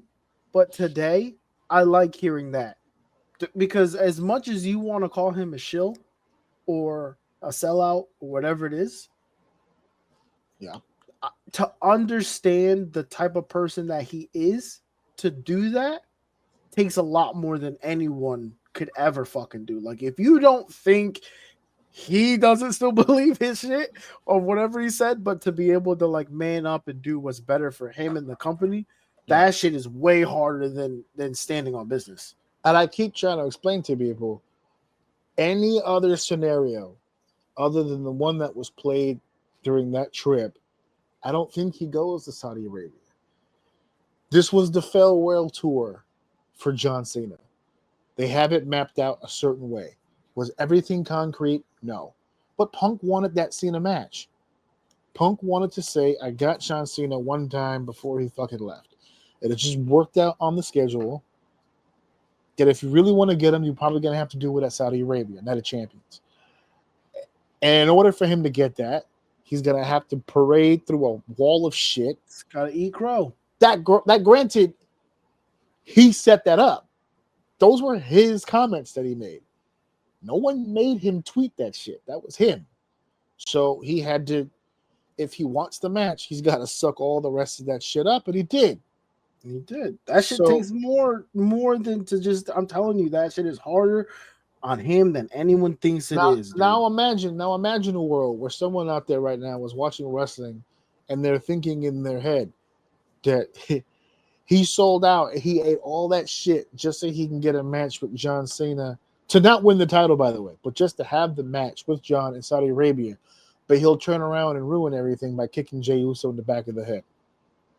Make it make sense. It just doesn't make sense. But that's some people's Punk logic. Like, that's how Punk is. Like you said, they're looking for a reason to point out the old Punk. Yep. Right. See? The Leo meme. There it is. There it is. He always does it. soon as he breathes sideways, I told you. I told you. He's killing it. I think the match was solid. I always feel like I'm not really giving a good synopsis, but I really there's nothing in my brain that I can remember, and correct me if I'm wrong, really, that was just stood out. There was no standout moments. It was just a solid match. With the exception of the title wins themselves, the matches themselves weren't really standout. But if we they weren't bad. Yeah, it's hard to like pick it apart. There wasn't really anything crazy that happened. Yeah. If we're gonna sit here and talk Punk just for a second, I also want to talk Jey Uso because he's getting exposed. You think so? He's getting exposed. He's not that strong an in-ring worker. He just isn't. No, he's a lot better. I think miles better than he has been. But no. Improved for sure. Mm-hmm. His pacing, his ability to get to where he needs to be, his transition into the singles game, nothing to sneeze at. But he's not a natural born in-ring worker. The timing's off. He's not the neck breaker wasn't the only time that you could look at and go, fuck. Punk is an old man, and Jay's not too far behind in age. I believe he's also 41. But he wasn't there for some of that stuff. Punk was in there carrying some weight, and that's not fair to either side, really. But we're gonna have to, Jay's starting to crack a little bit too, personally, with the whole, because he's been saying it on TV. I know what people are saying. I'm just an entrance. Well, I mean, the promo, his bloodline promos. Maybe it was just because he was a heel at the time, but his bloodline promos felt so much better than they feel now. His babyface promos don't feel, I don't know, they're not as strong. When he did the build with Gunther to WrestleMania, and he was getting real serious, when they attacked Jimmy and made him bleed and all that stuff, and they forced him to get serious, they were pretty good. Mm-hmm. When he's doing the goofy, happy-go-lucky babyface bullshit, I'm not a fan of it. I'm not a fan of it. I'm not into it. But the other stuff, when he becomes, I think he said that the other night. He said, Bloodline Jey Uso got shit done. He said, well, yeah, he kind of did. He you might be on to something with that one. That's a good call. You might want to, keep that one in mind. That's a good one. But it's like you said, nothing really too standout, nothing too crazy, I should say, about Saturday night's main event. But it is now time for us to sit back, relax, and get into our main event. It is now time for the main event of the evening. And our main event of the evening, we will continue the dialogue that we just had about Saturday's main event because there was some shakeups. We already talked about the matches. We talked about who won. Two very important title changes: Jade Cargill, CM Punk winning world titles at Saturday's main event. A lot of chatter, and I'm gonna see if I could just for a second at least. I think I still have it somewhere on here because this was the one that sparked right here. This is the one that sparked the conversation. This was the picture that had the internet in a goddamn tizzy. They were not happy. For the record, I have my ear to the ground a lot when it comes to the wrestling stuff, and if I'm being 100% honest, I heard it from both sides. I heard AEW fans go, well, that's bullshit. I mean, seriously, they took our guys and made them champions and da-da-da. I heard WWE people that were like, that is kind of bullshit. Why are we wasting our time doing that? We have much better homegrown talent that we could be utilizing. Punk's old. Jade's not a good wrestler. There's the criticisms on both sides. But the crux of the conversation, or at least I thought it was is that after everybody got done talking about that picture, Cody Rhodes, CM Punk, Ricky Saints, Jade Cargill, there were other people who were also pointing out on the other side of things, Jon Moxley, Tony Storm, Mercedes Moné. There's, the original champion of AEW, Chris Jericho. There's a lot of, WWE talent that have gone to AEW and made some waves. Edge, Adam Copeland, is a former TNT champion. It's the same thing on the WWE side. You weren't here for my rant last week about, was it last week? Yeah, it was last week when we did NXT Halloween, but you already know this. I don't like Ricky Starks, whatever you want to call him. I do not like him. I do not like him in a house. I do not like him with a mouse. I will not take him here nor there. I will not watch him anywhere. I do not like Ricky Saints, goddammit. I don't like him. But I respect them, because when the Cody thing happened in AEW, he was friends with Cody. Cody kind of took him under the wing a little bit in AEW, showed him the ropes, how to work TV, how to time out, how to work the heart. All that traditional stuff. He took Ricky to school on some of that stuff. Now, I know Ricky, someone's going to hear this and go, well, that's not true, because Ricky was in NWA before he did. It's NWA. Let's be real for a second. They do professional productions that's a much smaller scale than working TV at a 20,000 seat arena with multiple cameras. It's not the same thing. It's a little higher level, and he taught him that. When Cody's situation happened, and we're still in the dark as to the specifics, we kind of have an idea, but nothing really official. He stuck with his boy. He never turned around and was just like, you know what, before I get heat, he stayed with his boy. They did their thing. Ricky got in trouble for, I think I forget which Rumble it was. Like Cody brought him to one of the Rumbles or whatever as a guest or whatever, and somebody took a picture and it was posted on social media, and they got mad at him for that, and then he was taken off TV. And then Punk came to AEW, and him and Punk got close. And then when Punk became persona non grata in AEW circles, he stood 10 toes down. That's my friend. He's another guy I looked up to, and he took me under his wing, and he showed me how to be a main eventer and all this other stuff. I may not like him as a performer, but as a person, he sounds dope as fuck.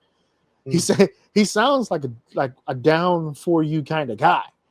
So I'm all for that aspect of it. Maybe he just needs the different platform, because I'm not the biggest fan of him either. In the moment in AEW when I was watching, I didn't understand what the hoopla was. Yes, but if he gets an opportunity on a different platform around different people, and if he's willing to learn, I know that was one of the gripes he had with AEW, is that a lot of the young people had all these veterans around them and they weren't taking in information. If he's one to do it, he is one, and he's in a different atmosphere where that's accepted, because you got to understand he's a young guy with young guys. He's got to, not to say that he's trying to fit in, but there's just a culture, regardless if you want to admit it or not. Yeah. So if you're in a different scenario, you could grow.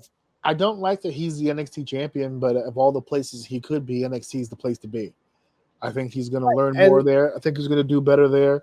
But the championship thing was too soon, because he's not a champion. I think we can make the same argument with Jade Cargill right now. We could. I personally think it was a huge mistake not putting her in NXT, but now I understand why they didn't, because it would have been a waste of time. Look at that look. There's no way she would have learned how to wrestle out of the blue in NXT. There's no way. No, and that takes me back to what I was saying earlier about, I don't know. I'm gonna try to reserve a lot of my initial, because I thought the same thing when Jade won. The first thing I said in my brain, the same thing I said about Tiffany. It's too soon. Why are we doing this? But you know what? At the end of the day, what do I want, right? Because I was thinking about this. Settle down, and what do you want? Right, because we were having the conversation how many years ago about we got the same people We got the Baileys. We got the this person. We got the this person. Get them the fuck out of here. Get the new people in here and let them figure out if they can do it. Now that they're here and it's happening, and none of those people we're bitching about are here. Look at this group we're looking at. I mean, I know Punk ain't nobody new, but like you said, he shouldn't, in theory, on paper, shouldn't be there. Cody sure as fuck shouldn't be there. For many a reason. We can talk about many a reason why this whole AEW conversation with Cody in the picture wearing a WWE title is absolutely bizarro, right? But look at this image. There's no Roman Reigns. There's no Bayley. There's no Monet, whatever her name was before. Sasha Banks. There's no Bayley. There's no. We've minimalized Charlotte Flair. We've to a great place, by the way. Yeah, she's doing great. But you have two people that we could complain about. Alexa Bliss was one of those faces that had the title a lot, and Charlotte Flair are both off doing something else outside of the limelight, absolutely killing it. And now we're starting to get. I'm starting to get what I was asking for. Different people that aren't the same repetitive people. So you know what? That's what I was saying. New faces. I'm done. Is it too soon? Maybe. Fuck it. Let him try. Like, it's here. It's happening. I'm getting what I want. Someone new. Like they say, if they decide to do a Goldberg route with Jade and it works, it's better than fucking Bayley. Like, not that Bayley's not bad. I'm starting to I'm getting my break from Bayley, so I'm okay when I see her now. But they went the Charlotte Flair route. She's in a tag team now. It's different. And this is what I've been asking for. It's here now. So now let's just see it play through, and hopefully they do something with it. Because I've been asking that for almost they've been doing the same drop the belt to one guy, he passes the baton, he holds that shit forever. And then it's been a rinse and repeat for decades of the rinse. Now titles have been dropped multiple times. New people are getting the belt. The old people aren't even getting title shots. It's other people getting. Fuck it, let them work, dude. If it ends up being trash, then whatever. But at least it's not the same bullshit over and over and over and over and over. And I feel like both sides have had their hits and misses, right? So we'll show a picture of 4 people who have had successes, but then there's people who are coming from AEW to WWE that are having some success. Ethan Page, Blake Monroe, Alexis King. There's been Sean Spears. There's some successes there. And then on the AEW side, you can make the argument Jericho was a success. Moxley was a success. Shane Swerve Strickland has become a success. There's a guy who never really got a chance to be on the main roster in WWE. He was only really NXT and ascended to main event level in AEW. Obviously, Mercedes Moné. Obviously, Tony Storm. But then you have Tony Storm, probably the biggest story, probably of the grouping. Well, if you're talking transfer, I think Tony Storm pound for pound is the biggest success story going in that direction by far. Of all the ones that people say, "Oh, the WWE fumbled," that was the one that I think they fumbled. I would say that was an actual fumble. That was an actual fumble. Was Tony? If you want to call it that, but remember that was the person they were dogging because they thought she was quote fat. But she was. I'll tell you what, in that ass. To this day, my Discord. But it's also is our Discord icon. Is Tony Storm? Yes, absolutely. To this day, I'm looking at it right now. Tony Storm with like a football jersey and like a long shirt and glasses with the. There you go. Yeah. But they've also had their misses. Claudio Castagnoli is a fucking waste of time. Pac. All that goddamn talent. Both these individuals, but all that goddamn talent. Nothing. They've had their hits. They've had their misses on all sides. So I have to ask the question now, who has benefited the most from the shakeup? Of all of the individuals that went to AEW and were successful, but then all the AEW people that have gone to WWE and been successful. And I know people, Cody and Punk, are very clearly not AEW guys, right? No.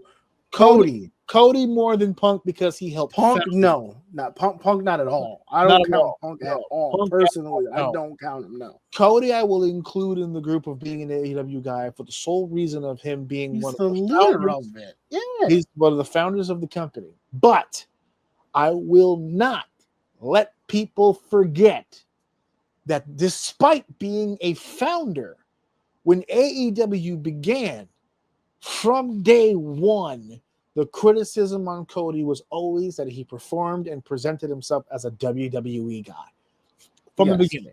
His presentation, everything. The way he had his matches, the way he developed his character. That's what made him annoying. That's what made the fans turn on him, is that he was too WWE. So that's why you have to consider him an AEW guy technically, because if not for him, there's no telling if that company ever exists at all. However, they never really embraced him over there. Ever. He was never, ever really looked as a part of the team. I see what you're saying, but I think the reason why he is Mr. AEW is because without him, it doesn't go where it went. Fair. I still don't believe to this day that AEW exists without Cody Rhodes. Does not. I don't think not they at the survived. level. I don't think they survived the pandemic. Nope. Without Cody Rhodes, I don't think they get the rights deals they've gotten for multiple shows. Without they don't Cody, get the talent. There's certain talents that went over there. Well, because Cody was there. Yeah, I think a lot of the young talent that left AEW was because of Cody as well. Yeah. That pull, that relationship that he had with those talents, it never really went away, despite leaving for another company. Cody, I think, did such a good job with AEW. It's the reason he's the quarterback of WWE now. He was able to prove to them that he could carry the ball. That's how good a job he did. To where Vince McMahon flew to Atlanta, Georgia, and said, "Yeah, I think we're gonna do that." They brought his whole presentation into WWE. The color scheme, the gear, the music, the lighting, everything was AEW's presentation. They just brought it to WWE. That's how good of a job that he did.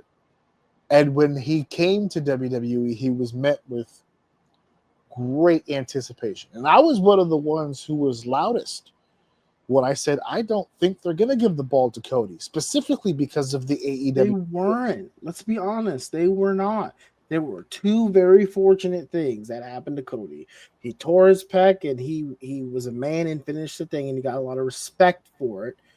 That was the momentum, because he got the respect, of course, of the locker room, but most importantly of the fans. He caught a lot of respect for the fans. So then when the other thing happened around that Mania, that also wasn't going to happen. The dude was damn near in tears going into the final match of that run that was supposed to end for him, because they were going to move on with the other segment, in which then the fans took over for him.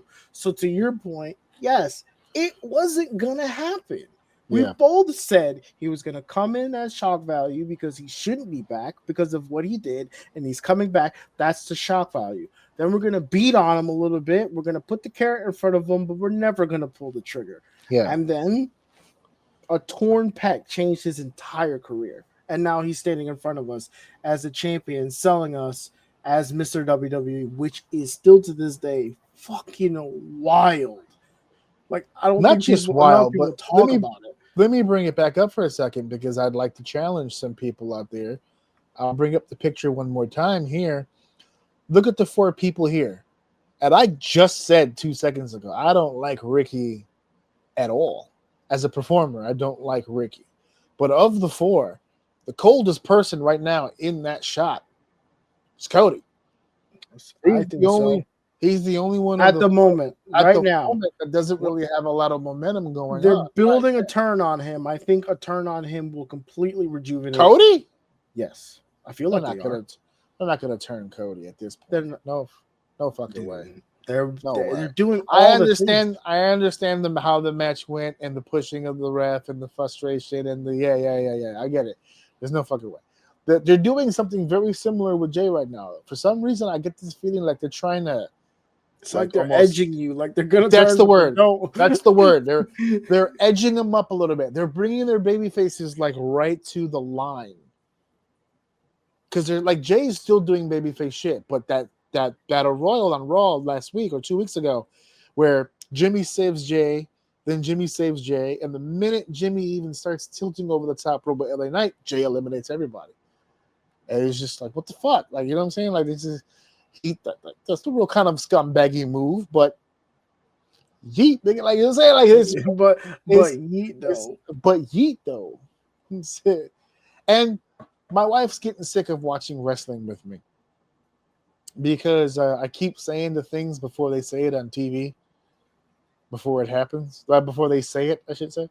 Jay was doing the promo before Saturday Night's Main Event last Monday.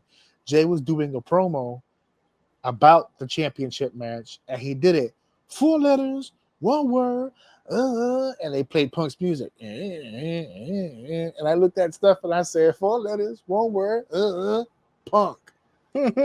Just to be a dick. And then Punk gets in the ring and he's cutting a promo on Jay, and Punk goes 4 letters, 1 word, and he looked at his shirt and goes, Punk. And I went, oh, come on, I just did that. I did that. I just did that. You stole that from me. I just did that. And I'm still taking credit for my tweet for when he was wrestling John Cena. And somebody's got to. He was being a hypocrite, but I digress. But it's happened a few times.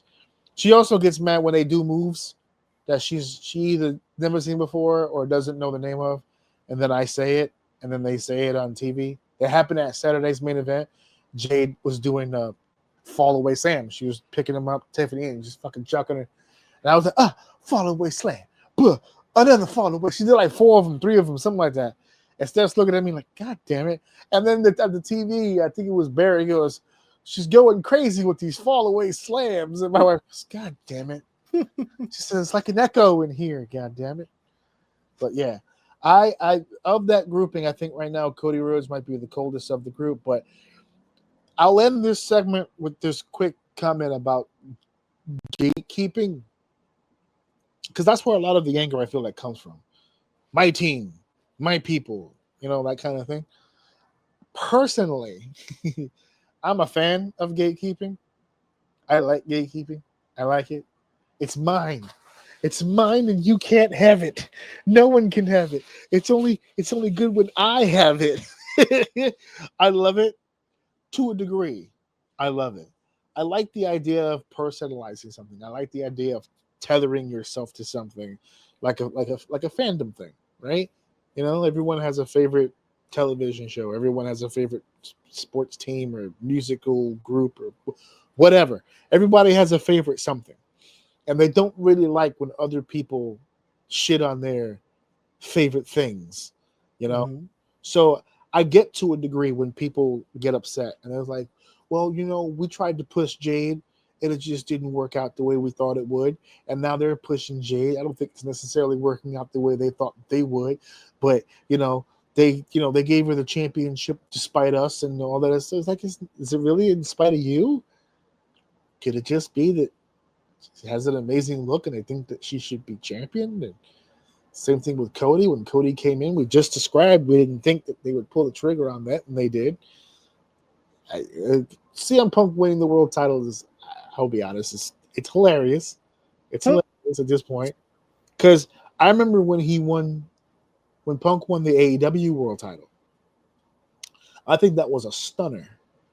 Because I remember very vividly and very specifically him going to AEW and saying that he wasn't really interested in being the world champion. Not at that company, because he was more interested in teaching and doing more stories with a lot of the fresh talent, the new talent, people he had never had a chance to even be in the same room with, that he was looking into that. But obviously Tony Khan was like, well, you have to be champion. You're CM Punk. He just wanted to say he had CM Punk as champion. I still say to this day, the minute that belt got on CM Punk is when all the problems started. It's when all the problems started, because there were so many people backstage that didn't want that to happen. Now we fast forward to WWE, and I promise you, there probably still is people in that locker room that don't want to see it happen. But I promise you, there's a lot less in WWE's locker room because WWE locker room has adults in it. These are adults. I'm hearing now that the real life shit between Punk and Rollins is practically gone at this point. They worked it out. It helps to work shit out when you get to go in the ring and punch him in the face. You feel better. You punch him in the face, they go, okay, we good now? All right, you go ahead, take a shot. Come on, let's go. All right, we good? You want to go have a beer? No, I can't. All right, let's go have a soda. And then you go and you handle your business.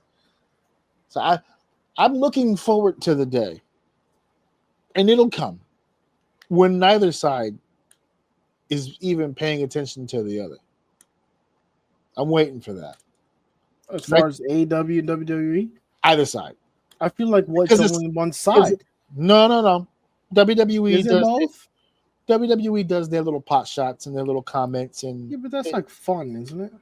Yeah. Well, this is like what? It's like that's just for fun, though. It's not serious. Well, that's the funny thing about it. Serious. It's not serious to the person who. It's like a bully situation, right? When you're the bully, it's not that serious. When you're the one being bullied, it's annoying because you're like, the fuck. Welcome to life, buddy. Yeah.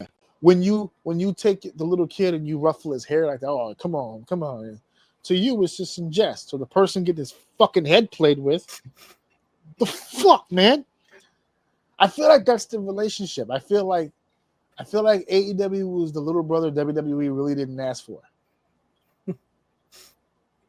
They're not going to be able to get rid of it. They have to kind of live with it.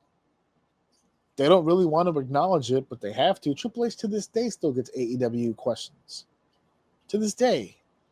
So there's nothing really, it's not going anywhere because the kid, as they call him, Tony Khan, has money to do whatever the fuck he wants. He's out here blowing money on themes. He's got $1 million budget on renting music for entrance themes. He's not playing with a full fucking deck, so they're not gonna sit there and waste their fucking time with that. That's why they're at war. What is it? Wednesday. When NXT was on Wednesday, it was just like NXT. AEW won the war against NXT. All right. Yeah, you beat the Staten Island Yankees. You didn't beat the New York Yankees, dude. Relax. It's all right. I know it's fun to be in Coney Island, but you beat the Cyclones. You didn't beat the Mets. It's all right. It's okay. And now AEW is having a hard time staying afloat on their own shit. So, and that they're not the only ones. WWE, people forget. WWE is making a lot of profit and they're making a lot of money, but they're not selling a whole shit ton of tickets either. It could be because they're priced way the fuck out, but it is what it is.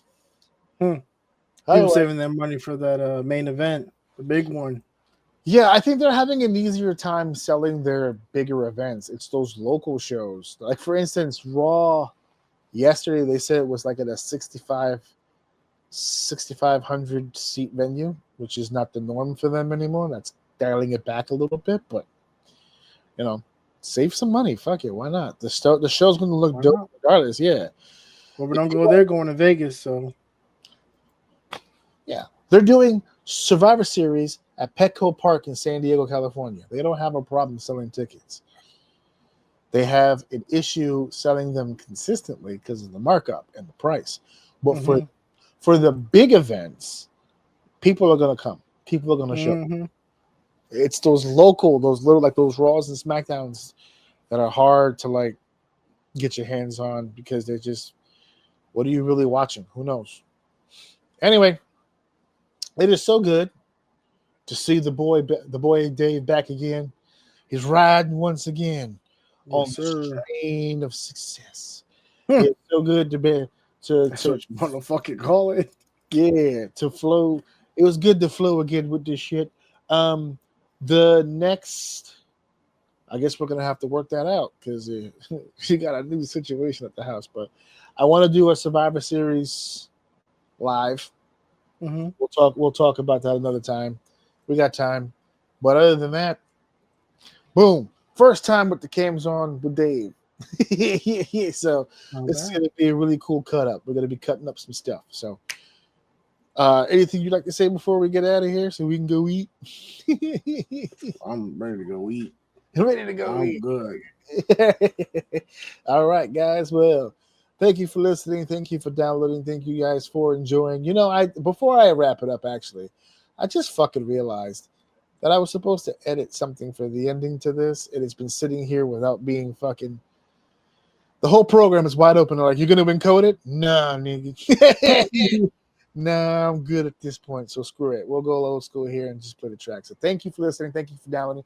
Thank you for enjoying. And of course, sharing and all the stuff. I messed it all up. I want to go eat. Here you go.